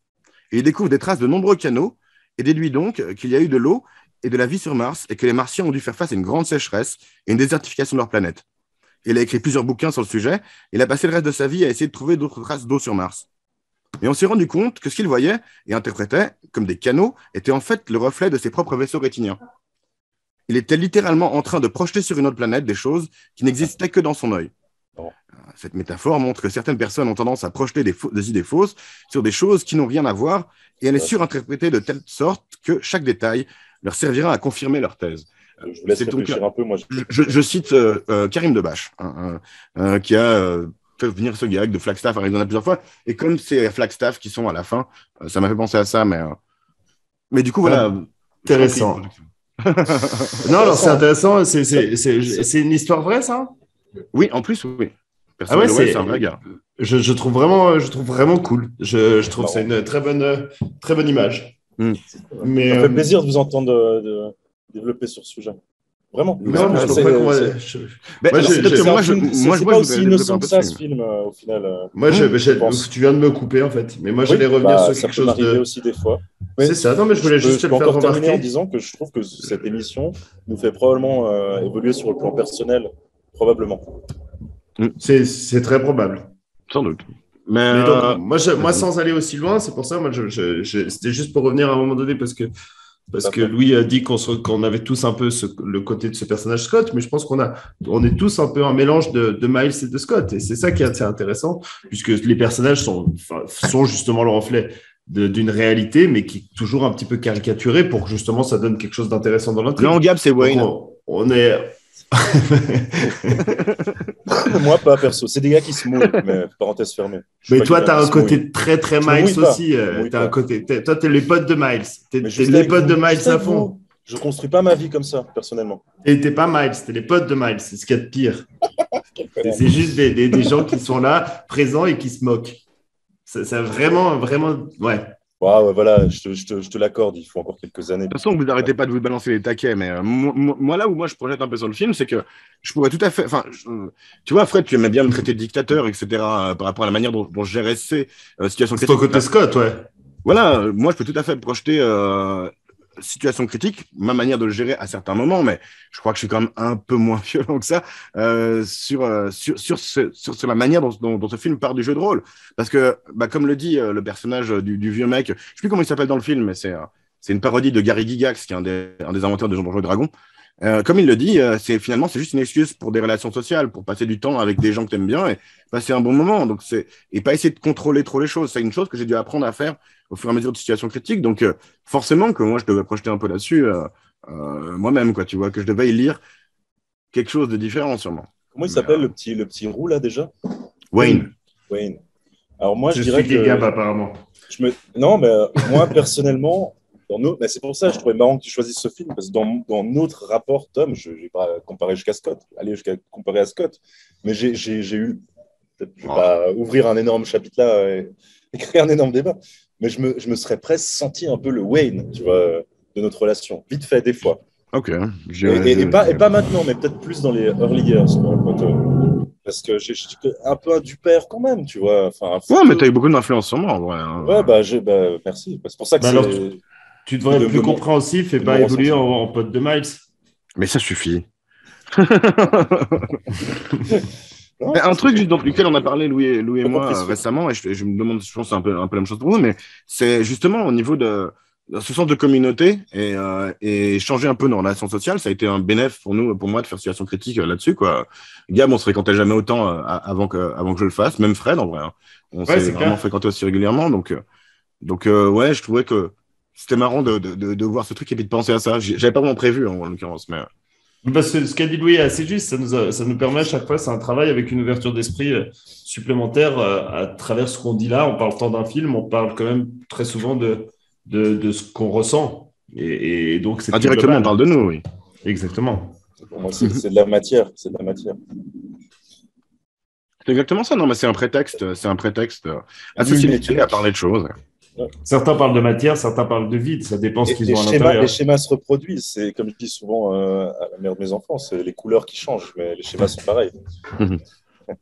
Je voulais savoir, est-ce que la fin, vous avez une référence? Vous avez vu la référence? Enfin, je pense que oui, Avec les vieux? à peu près, mais le dernier plan. Non. Le plan. Quelque chose, non? Pas Inception Ah, du tout, bah, non? ouais, mais c'était Ah, avant Inception. ouais. J'ai trouvé Ah, rigolo parce qu'il ne Ah, montre pas comment ça on se a termine tout comme mis ça. au dé. Ouais, j'ai bien aimé. J'avoue qu'on voit pas le chiffre tomber. Ouais. Exactement. Ouais, j'ai bien Puis aimé. ça part sur sa musique de métal qu'on a déjà au début, qui est, je pense, le thème du film, mais d'ailleurs, ils n'ont pas eu beaucoup d'argent ils ont pas eu beaucoup d'argent pour grand-chose, mais pour la musique non plus. Bah, ça va avec, il écoute de la musique toute pourrie, c'est comme ça qu'on l'imagine. Comme quand il il est dans sa chambre, puis il est tout énervé, puis qu'il pète son vieux mur en placo. Enfin, moi, Il écoute du métal libre, j'ai quand même ri, du métal quoi. libre de droit. Quoi. Déplace le poster. Et il y a Ouais, ça, c'était marrant. Ah, Oui, c'est rigolo. C'était drôle. Là, il y a quand même des moments drôles. Est-ce qu'il y a des moments qui t'ont fait pleurer, d'ailleurs, Thomas? Non, c'est pas un film qui me fait pleurer, pourtant que je trouve touchant, mais c'est pas un film qui me fait pleurer, non. Ouais, il est assez touchant. Moi, il y a plusieurs fois où j'ai trouvé quand même les moments où il me faisait un peu de la peine, quoi. Mais ce que j'ai remarqué, c'est qu'en fait, c'est vachement une question de musique. Et t'as pas un piano triste, tu vois, dans ce film. Et donc, j'ai pas pleuré. En gros, c'est limite ça. Je voulais passer un peu la galerie de nerds. C'est nerd mal à l'aise. Hein. Je les ai pris dans des moments où ils sont mal à l'aise. Je dis, il est mal à l'aise dès qu'il essaie de faire un truc que Scott approuve pas. Lui, quand il divorce de sa femme, il arrive comme à se retourner avec ce sourire un peu gêné, genre, il sait pas s'y prendre, tu vois. On a aussi eux dans la galerie, hein, son ancien boss qui est en béquille et qui est trop content de se foutre de la gueule de Scott parce qu'il a un peu de pouvoir sur lui, du coup. Et puis l'autre qui est voilà, son pote, enfin l'autre employé, quoi. Austin, Texas, que des génies. Mais c'est pour ça que les acteurs sont plutôt bien et puis plutôt bons. Moi, je trouve qu'ils sont leur gueule vont avec le personnage et puis je trouve qu'ils jouent tous assez bien. J'adore la tête de ce mec, type de quoi. personnage. Ouais, voilà, il a vraiment une tête qui va avec. Il a pas de masculinité dans son visage. Non, c'est ça, il est fadissime. Ah putain, c'est marrant. Je revois ces screenshots. Pour moi, Scott, c'est clairement le gars le plus génial de tous les. Si j'étais au Texas. C'est vrai qu'il est plus charismatique que le nerd moyen. Ouais, je serais pote avec Scott, clairement. Pas avec aucun de ces gars-là. Bah ouais, celui que t'as montré avec la petite barbichette. Toi, tu serais à cette fête. Ça, il a abusé. Celui-là. Il pose sa question nulle en faisant excusez-moi. Et ça, voilà, ça, c'est typiquement le nerd qui essaye de devenir cool, mais qui est dans de la coolitude nerd, donc il reste pire que les autres aux yeux des gens normaux. C'est. Je ne porte pas mon chapeau aujourd'hui avec des idéogrammes, là, c'est trop cool. Ouais, c'est horrible. Et lui aussi se fait vachement rembarrer. Enfin, l'autre mec, justement, lui, là, le fameux, il le rembarre, enfin, lui, il demande j'essaie de faire publier mon jeu, etc. Puis il dit je sais pas, essayer d'écrire des meilleurs jeux, quoi. C'est vraiment un gros con, quoi. Et du coup, c'est pour ça que Scott est trop content de pouvoir lui poser la question, parce qu'il est sûr que lui, il a la question intelligente. Ouais, voilà. Et c'est le vrai personnage, c'est un des vrais fondateurs de Donjons et Dragons ou pas? Alors, c'est une référence à Gary Gygax. C'est pas ça son nom dans le film. C'est une référence à Gary Gygax, qui était un des vrais créateurs, et qui est mort. Moi, j'ai juste trouvé ça drôle, qui est mort à Lake Geneva, dans le Wisconsin. Ah, c'est drôle, ouais. Voilà. Aujourd'hui, lac de Genève. Exactement. Je sais que ça te ferait plaisir. On a parlé un peu du fait que, alors, je l'ai évoqué, mais beaucoup de chants contre chants dans les dialogues, mais c'est presque toujours filmé depuis derrière le personnage, quoi, tu vois. Ce qui est un truc. Je sais pas. Moi, j'avais trouvé ça c'était une critique que j'avais au final hein, sur, par exemple, Border, que c'était beaucoup du chant contre chant, mais ici, c'est un peu filmé différemment. J'ai pas trouvé ouf non plus, quoi. Tu vois, ils auraient pu être un peu plus inventifs. Ça reste un film d'auteur. Hein.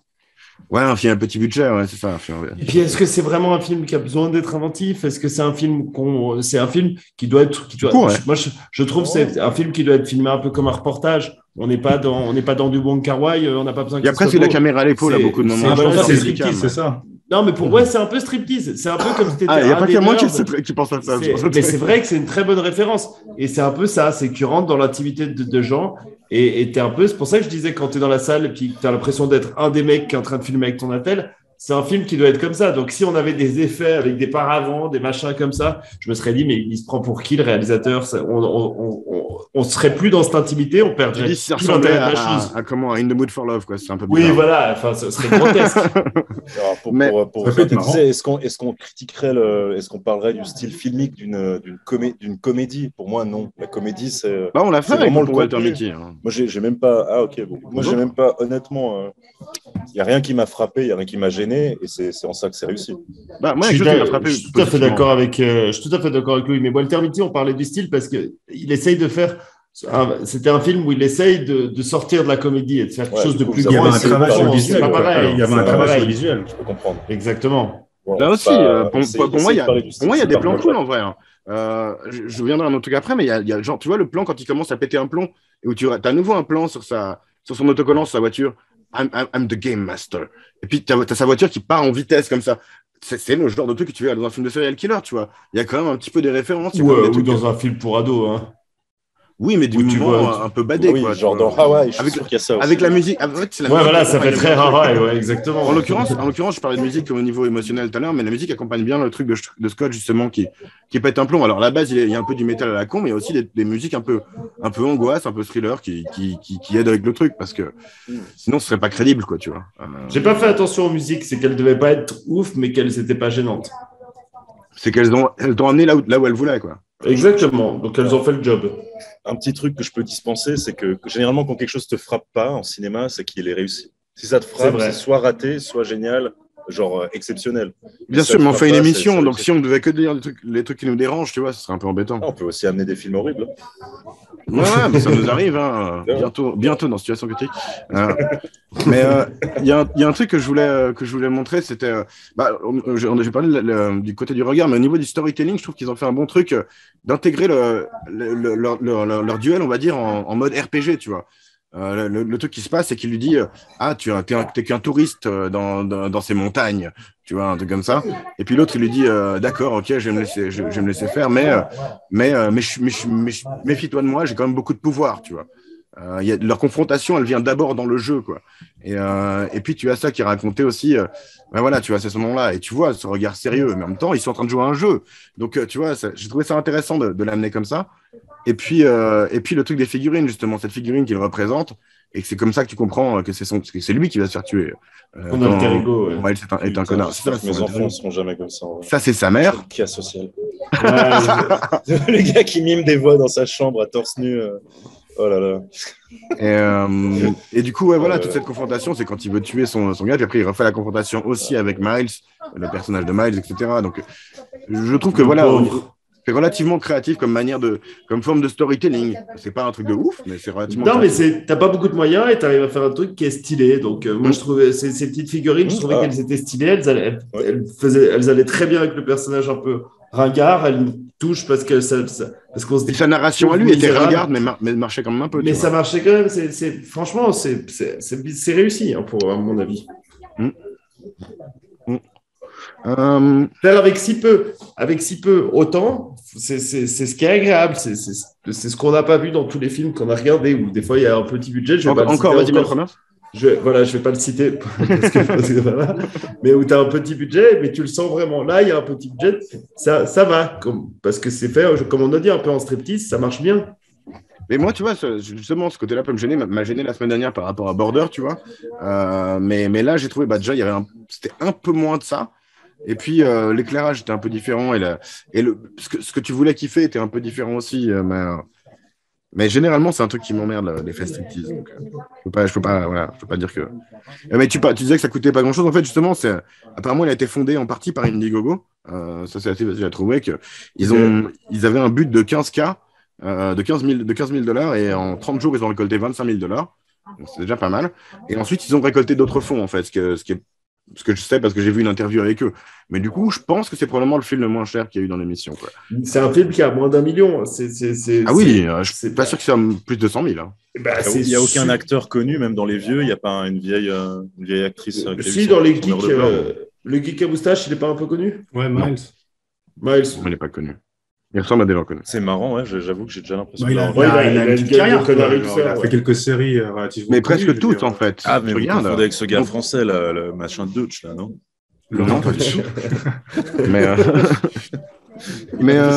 Non, mais ils ont tous des certaines carrières. Il y a même un figurant, un mec, le seul noir qu'on voit dans le film, je crois, qui est à la soirée de Miles avec une cravate, un bandeau attaché autour de sa tête. Lui, il a genre joué dans 99 films, il a écrit des films, etc. Il y a plein de. En fait, ils ont tous beaucoup de carrières. Enfin, beaucoup de gens qui ont fait jouer dans 50 films, tu vois. Mais c'est juste que des trucs pas connus ou dans des séries ou dans des trucs comme ça, quoi. Donc, vous avez senti que le budget était si petit, vous? Moi, franchement, ça va pas du tout. Pas du tout. Maintenant qu'on le dit, ça me semble évident. Maintenant qu'on le dit, ça me semble. Alors, on sent on sent que ça a été fait avec peu, mais ça fait pas cheap. Vraiment, ça fait pas cheap. On a vu des films qui faisaient beaucoup plus cheap. Comment il s'appelait le film qui avait aborté Pierre, là aussi, où c'est dans les sur 88, ouais. Mais c'est plus ambitieux aussi. Ouais, c'est un truc dans les salles. Alors, je reviendrai toujours à Man of Earth, qui est dégueulasse. Non, mais il y a une question de limite aussi, je pense. Mais oui, mais il fait exprès de le prononcer fois à chaque fois. Il a un plus petit budget en réalité. Non, c'est 200 000. Rien que pour les acteurs, ça va coûter plus cher. C'est ça. Et les acteurs sont 1000 fois plus mauvais. Franchement, les acteurs sont meilleurs ici. Là, les acteurs sont nettement meilleurs. On va reparler de ce film. Moi, je n'étais pas là pour le défendre. Non, mais de toute façon, faisons pas trop d'encart sur les autres films dont on a déjà parlé parce que sinon on n'a jamais fini. N'allez pas voir Man from Earth. De toute façon, allez le voir, c'est un des meilleurs films du monde. mais ici, on n'a pas parlé de Bob, tiens d'ailleurs, le nouveau mari de Barbara, la mère, qui est, il est très cliché. Il est un peu ce genre de beau-père maladroit. Tu vois, il dit, il arrive dans sa chambre quand il joue avec ses trucs à torse nu justement, et on dirait qu'il l'a pris en train de masturber, quoi. Et puis, ce qui pourrait tout à fait lui arriver à Scott, en vrai, parce que bon, c'est le genre.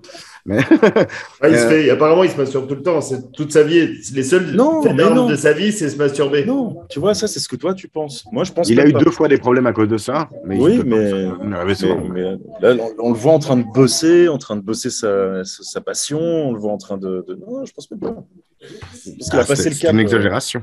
Ouais. Tout ce qu'on dit de sa vie extérieure à sa maison, c'est de la masturbation. C'est tout ce que les gens citent. Il n'a rien fait d'autre. Le boulot, il se masturbe, l'école, il se masturbe, et puis il n'a jamais eu de vue de femme. C'était sa jeunesse.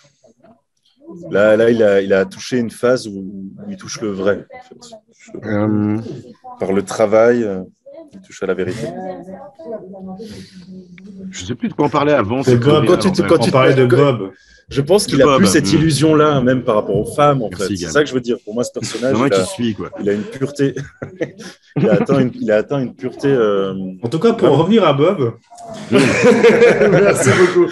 Il parle de l'équipe de. Mais tu continues en plus. Oh. Non, il parle de l'équipe de foot américain. Il parle des cowboys, tu vois. À la base, il dit t'aimes les magiciens. C'est le père de Sheldon, ce gars, justement. C'est l'entraîneur de foot américain. Mais pour moi, il est un peu comme les autres geeks, finalement. Il est tout en insécurité, il est tout mal à l'aise, il est tout. Il est un peu en même temps, tu essaies de. Donc, t'arrives dans ta belle famille sociale. Austin, c'est un truc d'intellectuel aussi, c'est sûr. Bon, et t'as vu sa femme aussi, il doit être castré comme le fils, quoi. Elle le dit, elle n'est pas avec lui parce qu'il est très intéressant, mais il est stable. C'est ça, mais c'est une salope, c'est une vraie salope, cette femme. Mais c'est le monde, pourtant c'est le monde que devrait apprécier Louis, c'est un peu le monde du XXIe siècle, l'homme qui n'est plus un homme et puis des femmes qui sont omniprésentes et castratrices. Donc moi j'arrive à m'exfiltrer de nous, on a énormément de chance, quoi. On a de la culture, on a des références, on a des parents qui sont pas complètement débiles. Au bout d'un moment, il faut se rendre compte un peu de la chance qu'on a. Alors la culture woke dans les endroits où on a moins de chance, c'est bien pire et plus difficile à vivre. Quelle culture woke, mais qu'est-ce qu'on fout? Je Bref, sais pas. Sois pas complexé par son statut. il y a juste, on parlait un peu de production. Je vais revenir là-dessus. On parlait un peu de Je parlais production. surtout du féminisme. Oui, très bien. Ouais, d'accord, vas-y, Je crois Thomas, qu'on était vas-y, je revenu t'en dans le prie. débat wokisme. On parlait un peu de la production, du prix que ça a coûté, mais il y a un truc. Enfin, moi, j'ai regardé une petite interview avec les réalisateurs. Alors, c'est un homme et une femme qui ont co-réalisé ce film. Et c'est leur seul long métrage d'ailleurs. Ah ouais. Et, et du coup, j'ai vu une interview d'une vingtaine de minutes avec eux. Et ils parlaient d'un truc, je sais, qu'un de leurs producteurs leur a appris, c'est que les gens ils peuvent accepter de ne pas être bien payés, mais il faut bien les nourrir. Il faut leur donner de la bonne bouffe. Et ça, c'est un truc que j'ai appris des courts-métrages, que c'est trop important pour l'ambiance, Une régie. franchement, c'est un truc que j'étais à fond dedans, quoi. J'ai trouvé ça rigolo. Et qu'est-ce qu'il a fait comme argent le film? Au box-office, il a fait $9 000. Et en vente DVD, 9 000 $. Ouais, et en vente DVD, il a fait $95 000. Donc, peut-être qu'il a fait plus que son budget. On ne sait pas quel était son budget final, je ne l'ai pas trouvé. Mais en l'occurrence, le bouche à oreille a fait qu'il a fait 10 000 fois plus en DVD, alors que les gens auraient très bien pu le pirater, comme la majorité d'entre nous l'ont fait. Alors que voilà, je trouve assez encourageant que les gens essaient de donner un peu d'argent à ce film indépendant, quoi. Absolument. Comment tu l'as trouvé, toi? Ce film, comment il est venu à toi? À nouveau, comme je le disais au tout début de l'émission, vers mi des années 2010, je regardais plus beaucoup de films, mais je regardais toutes les comédies qui pouvaient me passer sous le nez. Tu vois, j'allais sur un site de piratage, en vrai, et puis je regardais le genre comédie. Et puis je regardais toutes les conneries avec Seth Rogen et avec Jonah Hill avec Ben Stiller et tout ce qui pouvait passer sous la main. Et celui-là m'est tombé dessus et il était unique. En vrai, c'était pas juste une comédie en plus, mais surtout, il avait ce côté unique, indépendant que j'ai vu d'autres films indépendants, notamment grâce à Louis. Hein, tu m'as renvoyé le lien pour Buzzard, qui est aussi un peu un film de geek, mais que j'avais moins apprécié, tu vois. Mais celui-là, il m'avait vraiment marqué comme étant assez fort dans ce qu'il arrive à faire passer pour Oui. un truc qui pourrait être ridicule un peu, tu vois, en un sens. Moi, je l'avais déjà vu. Oui, du coup, je t'avais déjà recommandé. En le revoyant là, je me suis rendu compte que je l'avais déjà vu. C'est Tom qui me l'avait recommandé. C'est vrai qu'il n'est pas ridicule. Il n'est pas ridicule, ce film. Il est loin d'être ridicule, et puis je le trouve assez, il touche assez juste, avec une certaine finesse. C'était assez surprenant. Je m'attendais vraiment à une bouse avec un humour américain relou de fonce-dé, tu vois. Ouais, Tu non, vois mais en fait, l'affiche, il est pas très drôle le film, hein, mais il y a quelques gags, quoi. Je suis assez curieux. Ça vous dérange si je vais vite pisser avant des notes parce que Non, bien sûr, on a encore un petit peu de temps, hein, mais ça vous dérange pas? Vas-y. Merci. Faut bien. Hein, vous faites vos rubriques. Comme ça, non, mais j'ai pas fini. Hein. De toute façon, on n'a pas fini. Je sais pas comment tu décides que c'est fini, mais. Non. Sans les choses. Si vous voyez l'ordi qui se va ferme, pisser là. C'est-à-dire quelqu'un m'a embarqué l'ordi. Hein. Je le laisse sur la terrasse. Insupportable. Il n'y a personne pour surveiller. Je disais qu'ils ont fait qu'un seul long métrage, les réalisateurs, mais ils ont fait un court métrage que j'ai juste voulu regarder le synopsis, c'est rigolo. Enfin, un court métrage de 11 minutes quand même. Mais, quand un champion de manger de tarte du Texas apprend qu'il va bientôt avoir une attaque nucléaire, il n'a que quelques minutes pour rassembler tout ce qui est important. Et je trouve juste rigolo que ce soit un champion de mangeur de tarte qui est face à l'apocalypse. Je trouve ça rigolo. Mais malheureusement, c'est que 11 minutes. En vrai, j'aurais regardé un long métrage là-dessus. Hein, mais je checkerai ça quand même. Ça s'appelle Chucky Darn. Très dur à trouver, j'imagine. Je n'ai pas cherché encore. Ok. Un autre truc que j'ai trouvé rigolo. Celui-là, heureusement que tu nous as donné le lien d'ailleurs, parce qu'il n'y a pas en torrent, je pense que ça aurait été galère de le trouver en streaming. Ouais, en effet. Mais même, en fait, on a cherché avec Gab ensemble à la fin de du dernier enregistrement. Ouais. Ça a pris quelques minutes quand même. Mais bon, j'ai eu l'Internet. Hein. Heureusement, c'est ce genre de film qui se ferait oublier si c'était pas piraté, en un sens. Un peu. Il y a un truc qui m'a fait rire, c'est que une des embrouilles qu'il a avec tu sais, quand il y a son pote qui se barre parce qu'il a divorcé, il essaie de recruter des mecs par téléphone en faisant une muse avec son épée. Et il y a un des mecs qui lui dit, il dit, mais quoi? Mais pourquoi je devrais m'excuser? Mais Dumbledore, c'est vraiment un mot, c'est un fait. C'est un fait, ouais, exactement. Je trouvais ça super marrant. Ce qui est drôle, c'est déjà à l'époque, alors qu'en plus c'est très actuel maintenant, vu il est sorti où maintenant il est vraiment, il étale son homosexualité. Ouais, c'est coming out. Ouais, exactement. Mais coming out avant qu'il refasse un coming in, tu vois, pour les films Harry Potter. C'est ça le Ouais, truc. bon, c'est vrai qu'il y avait J. Caroline qui l'avait dit. Elle avait dit, mais oui, je ne comprends même pas qu'on puisse se poser la question. Mais en même temps, je crois pas qu'il chopait qui que ce soit. Donc, Non, bah, c'est un Bah, peu du coup, il a chopé Johnny Depp, quoi. Enfin, dans le un film. vieil homo, quoi. Tu ouais, le mais verras bon. pas choper des meufs. Steven Fry, il chopait plein de gens, hein. Non, mais tu le verrais pas choper des meufs non Enfin, il plus, chope toujours. Dumbledore, je sais pas, tu vois. Mais je me pose pas la question. Enfin, c'est... Et moi, non plus, je me pose pas la question, mais si on nous la pose, bah, j'y réfléchis. Bah, pour moi, il Évidemment a que moi, très bien pu quand choper des j'ai vieilles, lu quoi. Harry Potter, je me suis pas du tout posé la question de savoir est-ce que Dumbledore est gay. Bah J'en ai non, tout rien le à monde s'en foutre. fout. C'est un vieux, C'est on ça. s'en fout de son sexe. C'est exactement C'est ça, un un truc. vieux, c'est de toute façon asexué. C'est particulier d'ailleurs. Ouais, Une manière de voir les choses. Parce que c'est- justement, c'est- les vieux, comme on le voit dans ce film, ils aiment bien se faire du grain aussi, hein. Et se toucher et tout ça. C'est-à-dire, s'il y a des gens qui travaillent en gériatrie, bon courage. Ah ouais, c'est vrai ils sont très très vieux. Ouais, Euh, ouais, c'est vrai que je crois que ça se chope pas mal dans les hospices. Ouais. Il y a il y a même des problèmes de maladies sexuellement transmissibles dans certains. Mais comment ils vendent? Ouais, il y a des pilules hein, de nos jours. Ouais, c'est vrai. Ouais. Je voulais dire un truc, c'est qu'on a souvent parlé des films qui créent de la gêne dans cette émission, mais plutôt dans des films d'horreur, etc. Et pour moi, The c'est... Gab. Ouais. Mais pour moi, c'est limite un des films qui crée le plus de gêne, parce qu'il crée une gêne sociale à laquelle je peux tout à fait me rattacher. Enfin, je suis pas aussi mal à l'aise que Scott avec les femmes, mais j'avoue que mon histoire romantique personnelle est tellement faible que presque, quoi. Et du coup, je peux tout à fait c'est un des films que j'ai été le plus gêné que de voir des gens en noir et blanc qui se masturbent et qui font des trucs bizarres dans Lighthouse. Dans Lighthouse. Je sais pas comment, bah justement, vous avez trouvé, ça vous parle de cringe comme ça? Un truc qu'on peut voir peut-être dans The Office aussi, mais... Non, mais moi, ça a été encore, ça va. J'ai d'autres comédies ou d'autres trucs dans le même genre qui m'ont plus gêné. Mais c'est vrai que je comprends un peu le côté malaise, ouais. Parce que justement, ils sont tous en insécurité, ces geeks dans ce film, donc forcément. Forcément, quoi. Ils explosent tous, enfin presque tous à des moments, quoi, tu vois. Scott et Miles, en tout cas, explosent, quoi. Puis un peu Wayne aussi, hein, c'est vrai qu'il est pour sauver Scott. Mais ouais, non, mais en tout cas, ça reste très cohérent par rapport au film. Donc c'est vrai que je pense que c'est tout à fait legit. Oui, je pense que c'est voulu. Je pense que c'est voulu. Mais moi, non, c'est vrai que ouais, moi, alors, leur fragilité m'a touché, comme je l'ai dit. Tu vois qu'il y a. Mais plus dans un côté psychologique, c'est-à-dire vraiment. Ah, ça, par contre, ouais, non, pas du tout, quoi. Ouais, c'est ça. Bah, moi, c'est plus le malaise d'avoir. De ces gens à qui il manque des morceaux, tu vois. Et c'est ça que je trouve un peu triste. Il leur manque un bout. Moi, j'ai trouvé tout le temps, tout le long du film, insupportable. Ah putain, ouais, Gab, là, c'était vraiment. Alors, c'est insupportable. Tu vas le Il veut se venger, j'ai mis 4 à la... Non, pas du tout. C'est que. Non, pas du tout. C'est que vraiment, là, Vraiment, ces personnages sont incroyables, quoi. C'est fou, quoi. Je pense aucun d'eux, en fait, il y a aucun moment, personne ne s'excuse dans ce film. Je crois. Si. Non, ils s'excusent super forcé au mec du magasin. Ouais, mais super forcé. Il s'excuse pas du tout, tellement mec. faux, c'est juste c'est dur pour lui à faire. C'est tellement intéressé son oui, mais ça, il ne le pense pas une seconde. Mais oui, c'est pas des excuses, ça. Non, c'est vrai. C'est vrai qu'il n'y a aucune aucune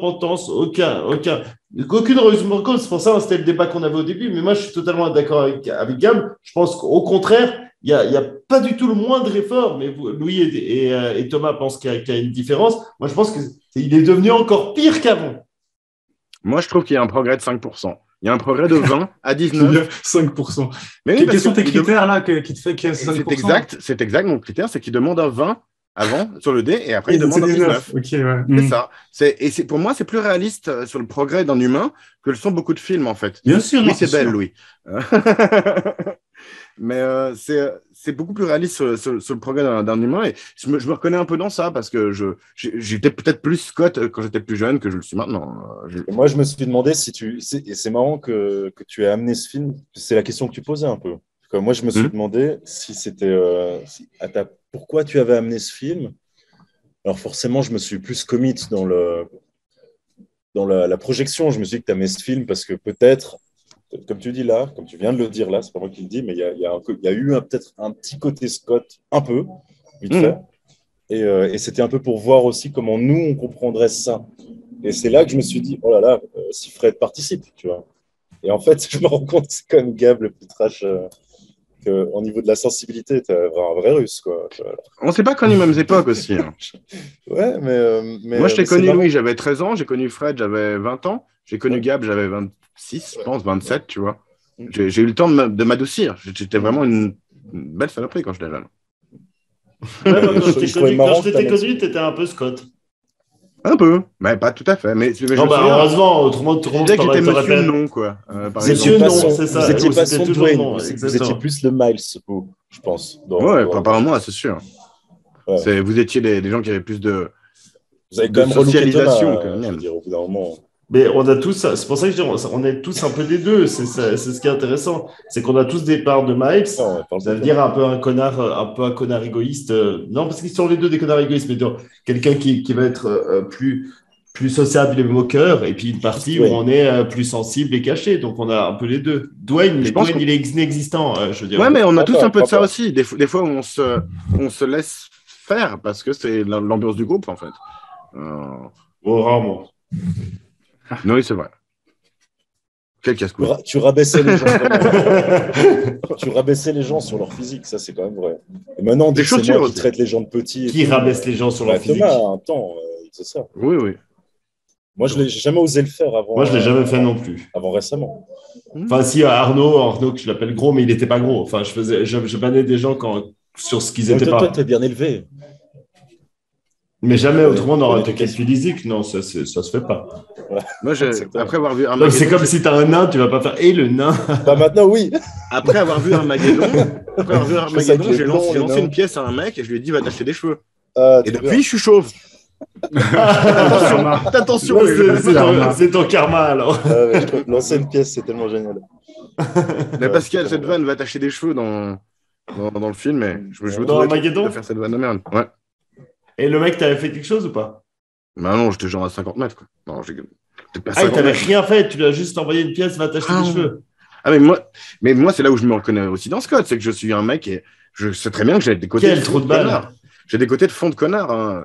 On en parlait une fois que j'avais mis une claque à un mec. Comme à l'audio, la claque sans raison, ouais, c'est vraiment. C'est ça, abusé, je sais très bien que j'ai des côtés de fond de balle et que c'est pas facile à soigner. Tu peux progresser de 5% souvent. C'est pas un truc qui va se passer. Peut-être que ça arrive. Ça arrive C'est pour sûrement ça à que des gens. Scott est dans une évolution et que, clairement. En Mais, fait, toi, mais t'es je un pense faux que- gentil et moi, je suis un faux méchant. Peut-être. Je sais pas, je pense pas que je suis un faux gentil. C'est juste que je fais pas exprès. Tu tapes des gens. Mais oui, c'était horrible. Ouais. Et je m'en rends compte. Si je m'en rendais pas compte, si je me justifiais, ce serait différent, tu vois. Mais je sais pas, mais ouais. Pas un faux méchant, t'es plus bien né, un peu perdu encore. Ah, tu parles de moi. Merci Louis pour ton analyse. Non, mais je réfléchissais, vraiment, je réfléchis à dire ça. Il est en mode mentaliste, là, tu comprends pas. Là. Oui, non, mais là, Ah oui, attends. il est au-dessus, là. il Il est au-dessus. On en parle il se creuse après. les méninges, là. Je voulais juste dire deux trucs qui sont dans mes notes et que j'ai noté parce que je trouve importante, mais ça n'a rien à voir avec ce qu'on parle maintenant. C'est ce qu'elle dit sa mère à un moment, c'est que c'est ce ton de voix qui a fait que ça a été facile pour moi de partir, quoi. Parce que il fait son petit chef, etc. Et je trouve ça tellement trash comme chose à dire, quoi. Et voilà. Et un autre truc, c'est que la vanne sur le fait que Scott a écrit Matrix, il y a beaucoup de mecs qui disent qu'ils ont écrit Matrix sans que Matrix sorte, en fait. Comme il le dit dans le film, il y a eu beaucoup d'influence, quoi. Et il y a notamment Grant Morrison, qui est un auteur de comics, qui a beaucoup insisté là-dessus à un moment. Donc, je ne sais pas si c'est une vanne sur lui. Mais... Quand l'idée est géniale et qu'elle n'est pas inspirée d'un bouquin, tu as toujours un connard pour dire qu'il était là avant, quoi. Comme je disais l'autre jour à Gab, en fait, c'est la caverne de Platon avec du kung-fu, quoi. Je veux dire, c'est pas non plus... Donc voilà, mais des cavernes de Platon en cyberpunk, tu vois. La réalité, en fait, c'est une réalité virtuelle, etc., etc. Oui, ça a été fait. C'est juste l'exécution était excellente dans Matrix. C'est vrai. Ouais, tu pourrais résumer la caverne de Pluton. De Platon pour nos auditeurs. Pardon, la caverne de Pluton, c'est le concept que c'est des mecs qui sont enfermés dans une caverne et ils pensent qu'ils voient la réalité, mais tout ce qu'ils voient, c'est Platon. Tout ce qu'ils voient, c'est l'ombre portée par des choses de la réalité, en fait.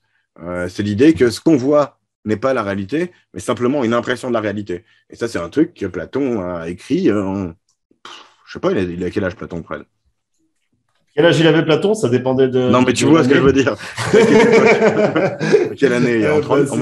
Lointaine antiquité, c'est bien avant. Alors, je pourrais pas te dire une date. Ok, Ouais, C'est c'est tout, c'est sur très vieux. c'est tout la philosophie sur la perception, qu'en fait, tu peux comprendre et analyser ce que tu es capable de percevoir.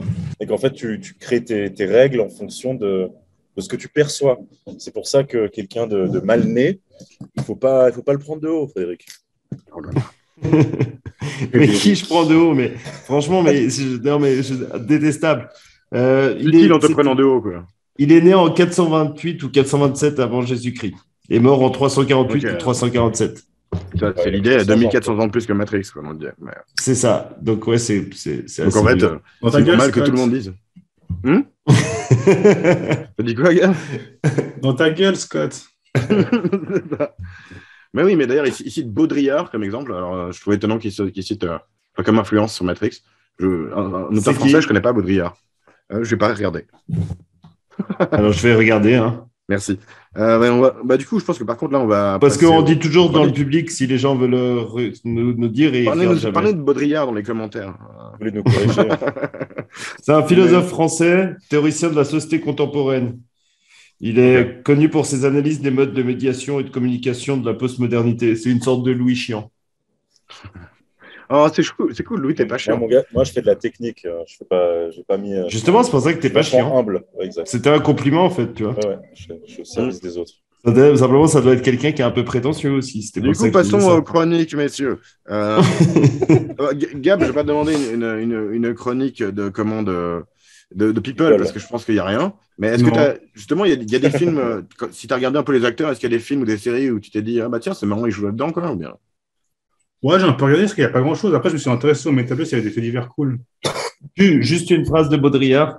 La séduction représente la maîtrise de l'univers symbolique, alors que le pouvoir ne représente que la maîtrise de l'univers réel. C'est pas mal quand même. Ouais, c'est possible. Ouais. C'est un peu. Bien, trop bien. Ça fait un peu post-Facebook, mais. Trop bien. C'est Bah comme ça ouais, que- mais c'était bien La avant. question c'était en sur 77. l'omniscience. Ouais. Donc c'est pas mal, je trouve. Voilà, j'avais sur quand même envie de l'omniscience. dire, il a l'air quand même plutôt cool. Faudrait que je m'en renseigne. On va regarder un peu de Baudrillard. Ouais. Même si ça n'a rien avec le film, ça va voir avec Matrix. Mais... Gab. Non, je voulais juste rebondir sur le fait, comme quoi Fred disait avant que tous les métalleux sont juste des gentils cachés, Sensibles. enfin, Ouais. derrière leur posture de Cœur gens d'artichaut. satanistes et tout ça. Alors que j'ai vu un fait divers en Norvège, un groupe de métal qui était dans un culte sataniste et ils tuaient des gens chaque week-end, quoi, pour comment dire, mal. se décompresser. D'accord. Mais Bon, du coup, ça m'a fait rire quand tu as dit ça, Fred. c'est quand même moins Intérieurement. commun.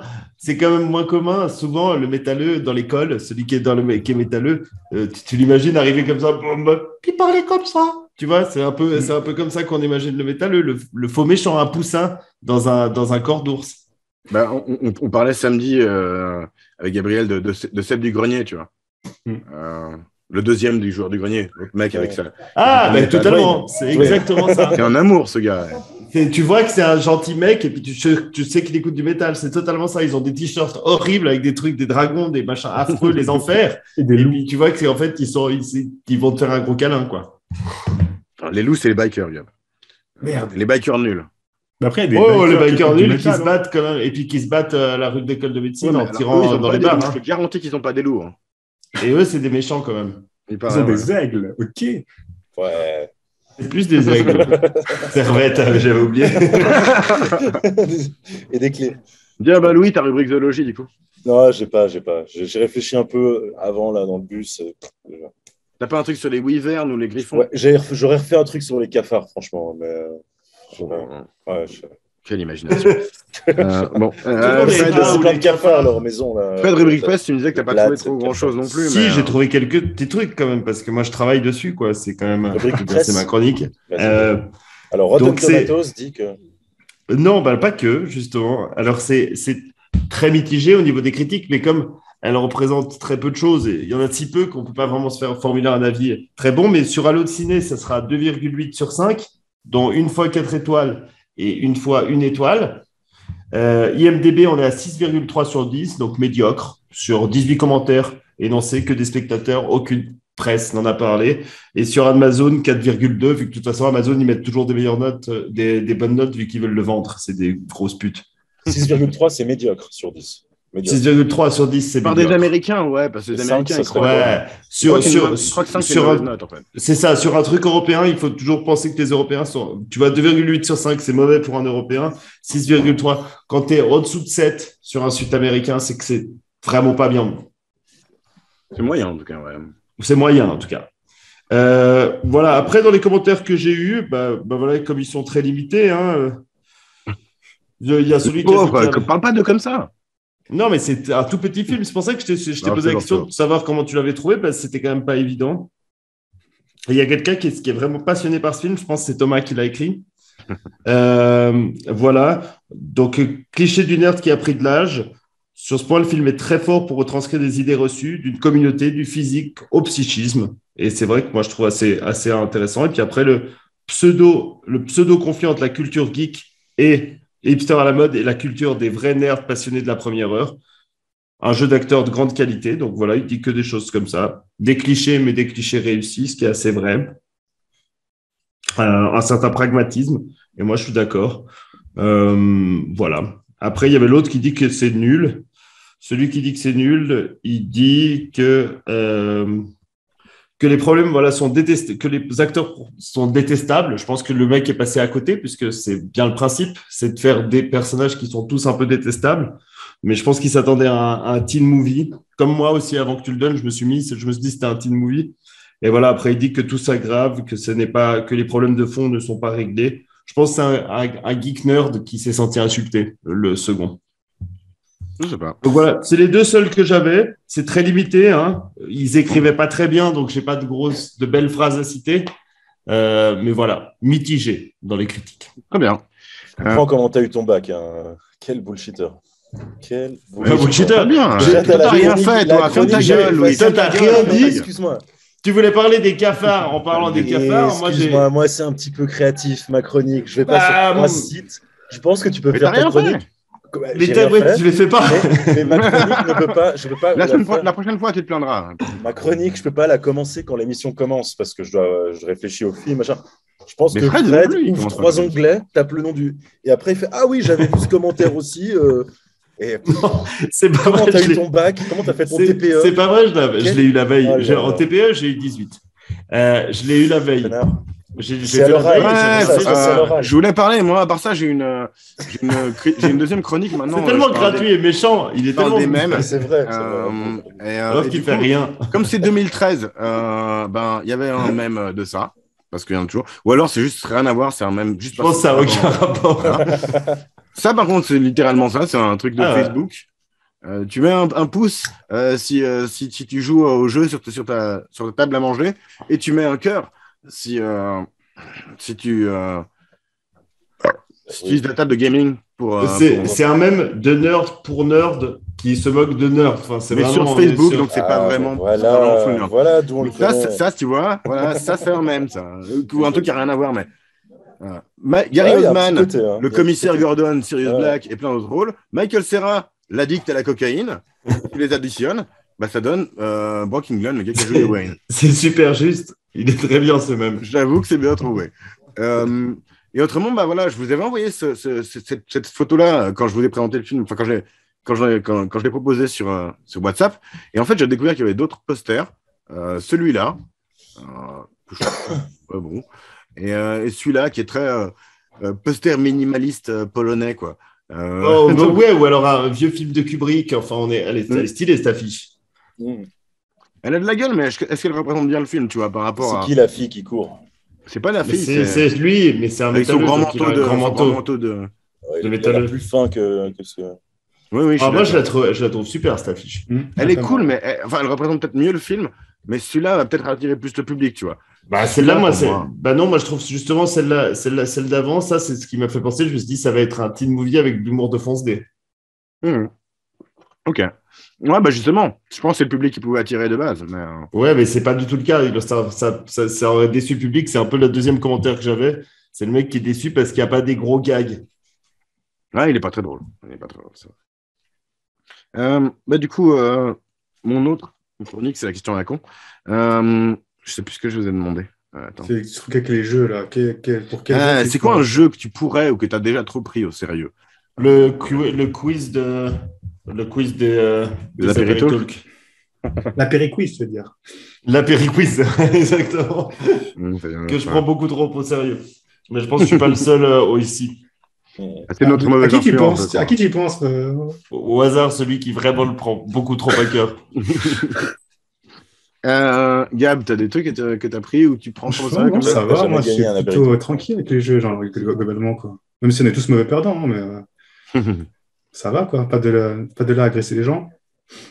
Non, Bah, il faut poser la question au seul vrai mauvais perdant. mais moi, non, mais moi, je vais l'équipe. me permettre de donner ma réponse. Parce que moi, à la base, j'ai commencé comme un super mauvais perdant. Au Tu t'es collège, donc, amélioré. au cycle en France, j'étais le mec qui était connu pour lancer sa raquette au ping-pong. J'étais vraiment un criseux. Louis m'a connu un peu comme ça, hein. On pouvait me comparer au Hulk tellement je faisais mes petites crises. Ça, c'était un compliment, hein, par rapport aux autres comparaisons, hein. Donc, ouais, voilà, c'est aussi pour ça que je me suis retrouvé dans ce truc. Mais Fred, justement, tu parlais de nous en tant que groupe. Quand on jouait à. Toi, tu avais joué une fois à Risk avec nous. Quand on jouait à Risk, on était à fond dedans, Louis, moi et Pierre, quoi. Ah, Et tu c'est vrai cassais tout le que. plaisir. Fou. J'avais gagné. Ça cassait pas tout le plaisir. Moi, j'ai Non. pris beaucoup de plaisir quand même. Moi, Mais j'avais après, gagné grâce à en trahissant Thomas. je sais pas, mais on a fait d'autres Si, je me parties rappelle, sans cette toi, partie donc, Oui, mais moi, j'en ai fait une et la seule fois où j'ai joué avec vous, on jouait sur l'écran de Pierre, puis j'avais trahi Thomas et c'est comme ça que j'avais gagné en partant depuis une île pourrie en c'est pas si plus. étonnant en fait. Non, mais j'étais content, j'avais gagné. Mais du coup, ouais, je me prenais trop au sérieux là-dessus. Quand j'ai joué aux jeux vidéo, je pouvais avoir une habitude de lancer la manette. Maintenant, je joue à des jeux vidéo calmes, parce que je sais que même si je joue à des jeux vidéo de basket, j'aurais envie de la casser, même si je les lance plus. C'est chaud, c'est chaud. Moi, je suis pas un mec, je suis un mec qui peut trop partir, mais j'ai pas beaucoup progressé là-dessus, quoi. Mais avec l'âge, quand on grandit, on arrive à se rendre compte de ce qui est important et ce qui l'est moins. Et donc, la plupart des gens. Il y a certains que je ne citerai pas. Mais c'est vrai que moi aussi, quand j'étais plus gosse, une fois même, j'avais acheté, parce que on devait faire du squash, donc je m'étais acheté toute la tenue de squash, trop cool, la raquette, etc. Puis je me disais, j'ai fait du tennis, je vais les pulvériser. Et j'ai fait une partie, je me suis fait laminer la gueule, j'ai tout balancé. T'as ragé, ouais. Non, mais j'ai jeté à la poubelle alors que tout était neuf. Rage quit. Donc ça, tu vois, c'était vraiment je ne toucherai plus jamais à ces affaires. Pour rigater, quoi. Non, c'était à mon argent, mais j'étais juste con. Je te plains ta mère. C'était pas ma mère, c'est pas ma mère qui m'avait acheté tout ça, c'est moi qui avais été con. Et puis, donc j'étais vraiment en colère, colère absolue. À Decathlon acheter tout ça. Si tu veux, ouais. C'était ma mère à Decathlon alors. J'aime bien comme tu interprètes ma vie. Mais Louis, on t'a toujours pas entendu alors que tu es le plus mauvais perdant. Tu es celui qui est encore à notre âge est trop mauvais perdant. Donc j'aimerais bien que tu en parles. Alors, je pense que là où est mal pris, vous me traitiez plus de mauvais gagnant, enfin au final mauvais perdant et gagnant. Disons, que je perde contre vous ou que je gagne contre vous, vous avez le seum. Mais non. Moi alors, en jeu, je pense le foot quand même. Il vit vraiment dans son monde, ce mec. Je pense le foot quand même en réalité, parce que rien que la définition du poste de gardien dans le foot, c'est seul contre tous, même contre ton équipe en fait. Tu les insultes. En fait, tu es dans ton propre truc et c'est quasiment, il y a un rapport de domination presque. Tu vois, quand tu as un attaquant qui tire 3 fois et qui rate 3 fois, c'est ta pute en fait. Tu le regardes dans les yeux et tout, quoi. Exact. Et il y a un côté où en fait, plus tu es barge dans la domination, plus tu vas être bon aussi. Parce que c'est toute une question de confiance. Oliver Kahn. C'est quelque chose d'assez fou. C'est vrai, ouais, qui hurlait, Oliver Kahn qui hurlait sur les gens. Voilà, et c'est ça. Et le poste de gardien a ça, en fait. C'est que c'est un peu un poste de dégénéré. Même quand tu vas au contact avec quelqu'un, tu vas pas pour choper la balle, tu vas pour lui défoncer la gueule. C'est dangereux. Wow. Ah bah oui. Il a pas besoin en plus. Il a pas besoin de courir. C'est pour ça qu'on voyait toujours Barthez qui fumait des clopes aussi. C'est le poste. Dan aussi, il fumait des clopes. Hein. Donc moi, clairement, j'ai pas, en termes de jeu, peut-être pas les autres jeux, les jeux vidéo, les machins. Je suis très bon perdant. J'ai l'habitude de perdre. Je fais que perdre au jeu. Jeux de cartes, jeux de plateau, jeux vidéo, je perds tout. Mais par contre, au foot, j'avais un peu ce truc de domination, en fait. Même avant le match, déjà, ça commence quand tu serres la main au gars avant que ça commence, tu lui dis déjà, je te nique. Et c'est vrai que là Tu fous la pression, quoi. Ouais. Mais à part ça, dans les jeux, t'aimes bien te donner un handicap aussi. Moi, et plus l'attaquant était grand, plus j'y allais fort. Hein. Ça, c'est clair. Plus ça, il fallait que je montre qu'il était. Que t'es pas petit. Exact. Et en plus, le gardien est protégé, donc tu peux sortir avec les genoux et tout, tu peux vraiment faire mal. Putain, quel connard. Du coup, en fait, vous venez dans ton équipe, hein. Non, moi, je sais que je fais des fautes, hein, perso, aussi, au foot. Donc... Pour moi, c'est du catch. Le poste de gardien, c'est pas du foot, c'est plus du catch ou du full contact ou un truc. Tu maîtrises, tu gères ta propre douleur, ce que les footballeurs ne doivent jamais faire. Ah oui. On va finir aujourd'hui. Et preuve en plus, j'ai besoin de pisser, moi. Donc, je vais finir, mais preuve en est, quand j'ai fait ma dernière saison de footballeur. C'est parfait, je peux parler. Quand j'ai fait ma dernière saison de footballeur, je n'aimais pas les matchs. Parce qu'en fait, il y avait tellement trop de pression que je n'avais pas envie de faire les matchs. J'ai envie d'être remplaçant, je ne voulais pas jouer, je voulais que faire les entraînements. Donc, c'est vraiment un poste particulier. Et t'as réglé ces soucis? Bah non. La rage quit. J'arrive juste à quitter, ouais, ok, donc c'est dommage. Aujourd'hui même, j'étais à vélo, je l'ai dit à Colin, je vais peut-être reprendre le foot pour faire une saison, parce que je sens que j'ai encore de quoi. Voilà. T'as encore des coups de genoux à faire, quoi. Exact. Mes muscles ne sont pas tout à fait pourris, je peux encore encaisser des chocs. Mais le foot, tu peux vraiment foutre des coups, il me semble que c'est quand même très limité. Enfin, je veux dire, si tu tacles, t'as une faute. T'es protégé, quoi. T'es protégé en tant que gardien de but. Ah ouais? Ouais, pas mal. Et puis c'est comme un poste où chaque action que tu fais fait mal. Je veux dire, quand tu plonges, ou quand tu te prends un ballon dans la gueule, c'est quand même fait mal. C'est violent comme poste. Ouais, exact. Je suis d'accord. Je me sens encore capable. Bon, bah, félicitations. Merci. Donc, en effet, Louis prend le poste de gardien de foot trop au sérieux. Et il veut devenir il veut recommencer parce que justement, il aime la douleur. Parce que je pense que je ne suis pas tout à fait niqué encore. J'ai perdu quelques kilos, je peux. Allez. Allez. C'est comme t'es au téléphone avec quelqu'un de ta famille qui se chaîne. C'est la question. Oui, j'ai posé. Mais bon, hein. Bon. Du coup, c'est les notes. Les notes. On va finir par moi puisque c'est. Puis après, il y a Louis qui doit nous annoncer son film aussi. C'est vrai. Oui, mais il est en train de chercher maintenant. C'est en dernier, Thomas, vu que c'est ton film. Oui, c'est moi qui finis. Quelqu'un je vais vous soumettre deux choix. Vous allez choisir. Gab. On va pas mettre Gab en premier parce qu'il aura. Où tu veux commencer? Il va te clasher. Je pense que tu as l'avis le plus négatif. Gab, il fait que finir. Donc, il commence pour une fois. Non, il commence souvent. Mais t'es pas souvent là, toi, donc. Tu veux que je commence? Vas-y, commence. Ouais, je pensais pas. Vas-y, Fred, alors. Putain. Mais il y a Louis qui parle. C'est bon. Alors non, moi, c'est pour le coup, je l'ai vu 3 fois. Voilà. Et pas en x2. Donc, bon signe déjà pour un fou. Ouais.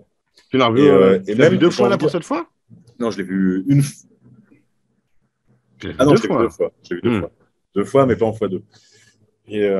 Et j'ai même, après que ce film soit terminé, j'ai même passé 1 heure ou 2 à mater des débuts de films qui traitaient du thème Donjons et Dragons. Je les ai tous détestés. Comme je disais à Tom, j'ai fini sur Futurama, un des films Futurama où il joue à Donjons et Dragons. Et tu as recommencé Stranger Things, où il joue à Donjons et Dragons. C'est ça, en fait. C'est un des trucs que j'aimais énormément. En fait, c'est un truc qui, moi, quand c'est bien intégré dans un film, on peut citer les épisodes de Community. Il y a aussi un épisode de Community, exactement. C'est vrai. Il y en a 2. Et 2 même. Et j'adore ça, en fait. Ça me fait voyager. Pour moi, il y a déjà un côté, c'est un peu on va dire, pas très objectif. Sur moi-même, c'est plutôt, je me fais un peu prendre à mon truc, donc j'aime bien ça. Et c'est une bonne comédie. Je trouve que c'est une bonne comédie, bien dramatique. J'aime bien les States. Ça montre la laideur des États-Unis que j'aime bien voir.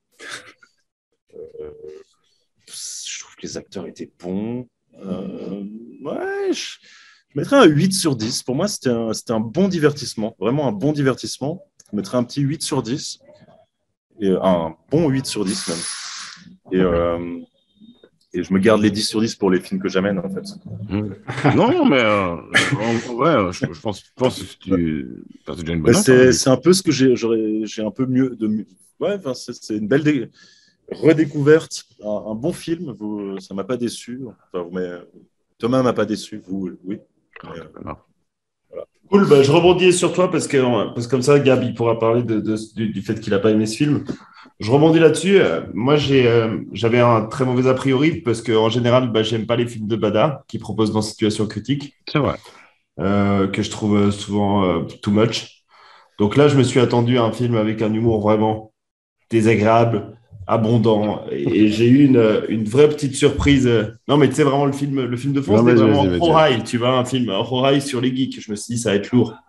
Et c'était pas du tout le cas. Et j'ai justement trouvé une comédie, comme a dit Louis, avec de bons acteurs. Je savais même pas qu'il y avait si peu de moyens, et je trouve ça formidable parce que je trouve que ça se ressent pas. Je trouve que c'est pas filmé avec le cul, c'est vraiment bien fait. Franchement, j'ai eu du plaisir à le regarder. C'était pas du tout ce à quoi je m'attendais, et c'est peut-être aussi pour ça. J'ai trouvé que les thèmes abordés étaient des sujets importants, qu'ils étaient faits avec une vraie finesse, une vraie réflexion, que c'était pas juste du superficiel. Il y avait une vraie profondeur dans ces personnages et justement dans les thèmes abordés. Donc, pour cette raison, je mets aussi un 8. Enfin, c'est pas un film extraordinaire, faut pas non plus. Je trouve 9 et 10, faut vraiment que tu sois exalté. J'étais pas exalté dans ce film, mais c'était un bon film qui mérite d'être vu et pour lequel j'ai eu du plaisir. tu remontes dans mon estime, clairement. Putain, mais bon. Et toi, Gab, Waouh. prépare-toi à baisser dans l'estime de Louis. Ou à moins que t'aies j'ai moins l'impression. taille, finalement. Non, mais pour moi, de mon côté, non, j'ai pas détesté ce film. Ce serait un peu fort de dire ça. Seulement, j'ai trouvé, je sais pas, déjà, j'ai pas accroché au perso. Enfin, il se regarde, hein, il est bien fait, tout ce qui va avec. C'est un peu le côté nostalgique des films justement de 2010 qu'on parlait avant, et tout ce qui est Judd Apatow et consorts. Mais ouais, je sais pas. Enfin, j'ai pas été emballé globalement. Enfin, Passer à côté. je sais pas, je suis pas passé à côté. Seulement, ça va quoi. Enfin, j'ai pas été aussi loin de vous dans les Mais comment dire, tu dans t'es les pas attaché au personnage en général quoi, du film. c'est ça, Pas je seulement trouvais tous Scott, quoi. insupportables, donc j'ai pas trouvé ça attachant. J'ai pas trouvé Ouais. attachant aucun d'eux. Et en plus, il change pas. En plus, il n'y a pas vraiment d'évolution des personnages. En tout cas, Ouais, j'ai la pas mère reste trouvé. une connasse aussi, d'ailleurs. Elle ne va toujours pas éviter sa mère. Ouais, non, voilà, mais après, il se regarde, ça reste divertissant quand même. C'est même si je suis un peu ennuyé, mais il est bien fait. En plus, j'ai appris durant la mission que c'était un truc à petit budget, donc vraiment petit budget du coup. Donc, ouais, non, il reste regardable, c'est sûr, hein, il reste cool à voir. Donc, du coup, je mettrai un 6. Tu bosses à la RTS, ouais, tout ce qui est populaire, c'est un peu. Bon, 6 un peu pour Gab, au-dessus. c'est une très très très mauvaise note. Non, mais je te trouve généreux, quoi. En vrai. Mais, enfin, par rapport à ton impression dont tu parles du film, j'aurais Non, pensé mais à ça. ça va. Après, enfin, il y a. Non, mais ils se regardent, tu vois, c'est 5, pas pour moi. C'est ça ton impression. Mais après, chacun sa manière de noter. chacun son échelle, hein. Chacun sa manière de perception. noter. Exact. Ce qui reste bien fait, tu vois. Je veux dire, c'est ça que je me sens en avant plutôt, ce qui est plutôt bien fait. C'est plutôt bien joué, même si j'ai quelques peines parfois avec l'acteur principal sur certains moments. Mais globalement, il est plutôt bien joué. Et il se regarde, franchement. Il reste divertissant, je veux dire. Ok. Mais c'est sûr que c'est pas un truc que je vais voir une deuxième fois, quoi. Ok. Bah, du coup, moi, je pense que je l'ai vu au moins 3 fois pour le coup. Louis, tu voulais nous montrer les vieux? Oui, vous nous montrez les vieux. T'as intérêt à faire le montage pour que ça marche, hein, toutes tes conneries qu'il fait avec ta cam. Mais du coup, ouais, moi, c'est un film que justement, je l'ai maté parmi plein d'autres films et il m'a marqué. Je pense que moi, je l'ai vu que c'était indépendant simplement parce que je connaissais personne dans les gens. Normalement, tu connais au moins un mec que tu as vu, tu sais pas qui c'est. Tu vois, que c'était un truc que je connaissais pas. Mais peut-être que moi, justement, je regarde moins de films indépendants américains, tu vois. L'horreur, c'est pas mon truc. Donc, dans les films d'horreur, tu vas trouver plein de gens. Et pour moi, même cet angle qu'il a de ce film, de transformer une comédie et ce personnage dont on pourrait trouver rigolo, un peu nul, ok, c'est un connard, mais on est censé en rire et se moquer de lui, et de le transformer en presque un monstre, presque un mec dangereux, qui finalement n'est pas très dangereux en réalité, Je trouve l'idée assez riche. Et puis, je trouve l'exploration du milieu geek, je la trouve pas méchante non plus, tu vois. Je la trouve pas dure envers ces gens. Je les trouve très humains, en fait, que ce soit justement Scott, Miles, Wayne, même les deux mecs, les deux faire-valoir. Tu vois, même le mec, le propriétaire du truc, je trouve les gens très humains, même Kendra, même la mère et la grand-mère. Tous ces gens me paraissent crédibles, en fait. Et du coup, ça aide vachement à faire passer le truc. Après, c'est pas un film de génie non plus. Justement, moi non plus, j'irais pas vers les 9 et les 10, en vrai. Ce que je me disais, c'est que j'allais pas mettre moins de 7. Mais j'étais pas sûr de pouvoir mettre plus que 7 nécessairement non plus, quoi. Parce que le film pourrait être meilleur, en vrai. C'est sûr. Mais ma foi, si ça vous a touché, vous, alors que moi, c'est un film qui est plus du genre à me toucher, moi, en un sens, c'est qu'il est réussi. Et du coup, je pense que je vais lui mettre un 8 également. C'est une bonne moyenne. En effet. En effet. Pour un film qui est quand même sorti du trou du cul du cinéma. Exact, ouais. Puis que les réals n'ont rien fait d'autre. C'est ce qui est un peu dommage. Hein. Enfin, je regarderai leur court-métrage. Mais du coup, je crois que c'est 2019. Mais ouais, voilà. Je suis content de l'avoir ramené en vrai. Je me demandais ce qu'il allait donner. Et puis, je voulais mettre un truc que vous n'aviez pas entendu parler parce que je mets toujours des. Enfin, tu vois, j'ai mis Rocky, quoi. Enfin, bon, d'accord, j'ai mis Mutafukaz, mais je veux dire, c'était pas non plus. Ouais, je préfère avoir vu ça que Mutafukaz. Ou tes films chinois, là. Tu vois, ça, c'est. Enfin, c'était bien, c'était un film original que tu as mis là. Mais après, je te mettrais peut-être une comédie. Mais toi, tu aimes bien les films intellectuels aussi. Non, j'aime bien aussi les gros trucs de beauf. Hein. Oui, mais il y a des trucs de beauf intellectuels. C'était quoi le mec qui tire partout dans la tour, là? C'est rien, c'est totalement beauf, pas du tout intellectuel. Comment ça s'appelait ce film? Dredd. Dredd. Alors Dredd, vous l'avez tous les trois adoré, et moi, je l'ai pas aimé, tu vois. C'est ça, c'est vraiment pas un télo, Dredd. Non, c'est vrai. Et d'ailleurs, Bac non plus. Bac Nord, ouais, c'est clair. Mais voilà, on a fini avec les notes. Louis, voilà, il n'y a pas de tirage aujourd'hui parce que Louis a gagné un film à amener parce qu'il a gagné un quiz. Il a eu de la chance à gagner le quiz et il a gagné. Trop de chance. En plus, il a gagné avec humilité et beaucoup de noblesse. Ouais, c'est ça, le respect toujours. C'est ce qui caractérise Louis. Oui. Louis, qu'est-ce que tu amènes comme film Oh là là, quelle improvisation. Mais que dalle, ça fait longtemps. Non, mais c'est que là, il y a des gars qui me demandaient un feu, donc je leur ai donné. Mais, multitask. Toi, alors, première question. Est-ce que Gab, t'es là la semaine prochaine ou pas? Dimanche, ouais, t'es là, non? Ouais, normalement, ouais. Okay. Ça dépend de samedi soir, on va dire. Comme tous les soirs, Minus, tenter de conquérir le monde. J'avoue que samedi soir, on a l'apéritalk. Alors, sur ma liste, j'avais des choix j'avais plusieurs choix. J'étais assez sûr. Non, mais fais pas chier. Ouais. Tu prépares un quiz ou quoi? Je vais en fonction de si Gab vient? Non, oui. Ouais, bah, absolument. D'accord. Donc, je vais amener un film que j'ai pas vu. Donc, c'est la première fois que j'amène un film que j'ai pas vu. Et t'as le droit, du coup. Ça sera The Dead Don't Die de Jim Jarmusch. Ah ouais.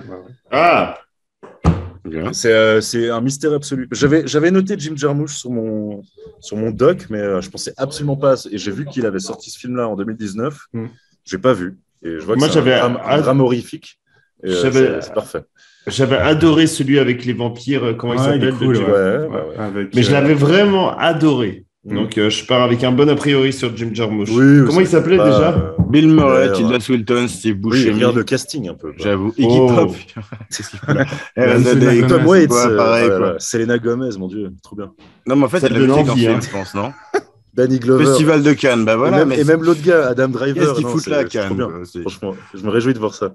Ça donne trop envie. Et Danny Glover,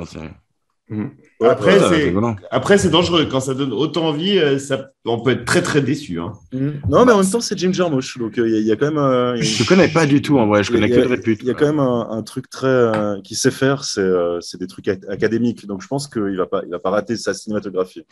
Non, mais on peut s'attendre. Voilà, c'était Only Lovers Left Alive que j'avais adoré. Ouais, il est cool. Justement, mais moi, quand je pars sur quelque chose que j'aime beaucoup, ça peut être très dangereux. Je peux être très, très, très dur. Donc, non, je suis On pas a sûr encore que eu ça va être... Roach dans cette émission. J'aurais pu mettre Ghost Dog ou des trucs où je suis sûr que je. Putain, mais ouais, j'ai regardé les 15 premières minutes de Ghost Dog il y a genre 3 jours. Quoi. Non, là, mais je suis c'est bien de mettre un de ces pas connus. C'est cool. Non, mais Ghost Dog, j'aimerais bien le voir quand même, s'il est cool. Ouais, mais cool, moi j'ai bien aimé. Je pense que c'est celui qui a le plus de succès Ouais. avant. Qui lui a donné du succès international, Ouais, surtout à conventionnel, l'acteur, on va après, dire, derrière. mainstream. À l'acteur. Ouais. Ouais. Forest Whitaker. Forest Whitaker. Du coup, bah voilà. Trop bien. Ah, mais non, t'avais vu Thomas Broken Flowers. Ah, c'est lui, oui, c'est vrai. Oui, j'avais bien aimé. Ouais, On avait vu au cinéma ensemble avec notre prof d'anglais. exactement. Et franchement, il y avait Et, genre que moi bah, qui il y aimais avait le Bill film. Murray. Il y avait Bill Murray. C'est ça, mais je crois qu'il y a que moi qui ai bien aimé le film dans tous les genres. J'avais vraiment aimé, ouais. Ouais. La plupart avaient trouvé à chier, ouais. Peut-être parce que c'était mon premier jarmouche. On verra si j'en aime d'autres. Putain, j'avais oublié que c'était nul. Hein, caca. Il portait une veste Fred. Le quoi? Il portait une veste Fred, Bill Murray, de la marque Fred. Ouais, Je me souviens de ça, quoi. Je te garantis. C'est Alors, j'ai dû beaucoup aimer. C'est à ce moment-là que tu as commencé à acheter la marque Fred. Mais j'ai pas de marque Fred. T'avais une veste de la marque Fred, je te jure. Fred Perry. Il y avait une. Fred Perry. Comment des lauriers. Il court de laurier. C'est Fred Perry. Ah, c'est Fred Perry, D'accord. ouais. Oh, j'en sais rien, moi. Tu as l'air d'avoir d'être à la mode, hein. Bon. Ah, mais Fred, c'est une marque de bijoux. Et de cigarettes. C'est un nom qui est cool, on le met partout, quoi. Mhm. Euh, Et ça, en toute objectivité. Exactement. Bref, du coup, vous avez une connerie à dire encore par rapport au film ou autre? Bah, Louis, alors, dans ce cas, je pense. Ouais, quel connard, mais je vise personne. Ok. Merci, hein, franchement. T'aurais pu faire ça en antenne. Non, mais... Non, mais je vise personne. J'ai bien aimé. Situation critique. Maintenant, nous sommes libres. Et nous verrons. Mais pas encore. Pas encore.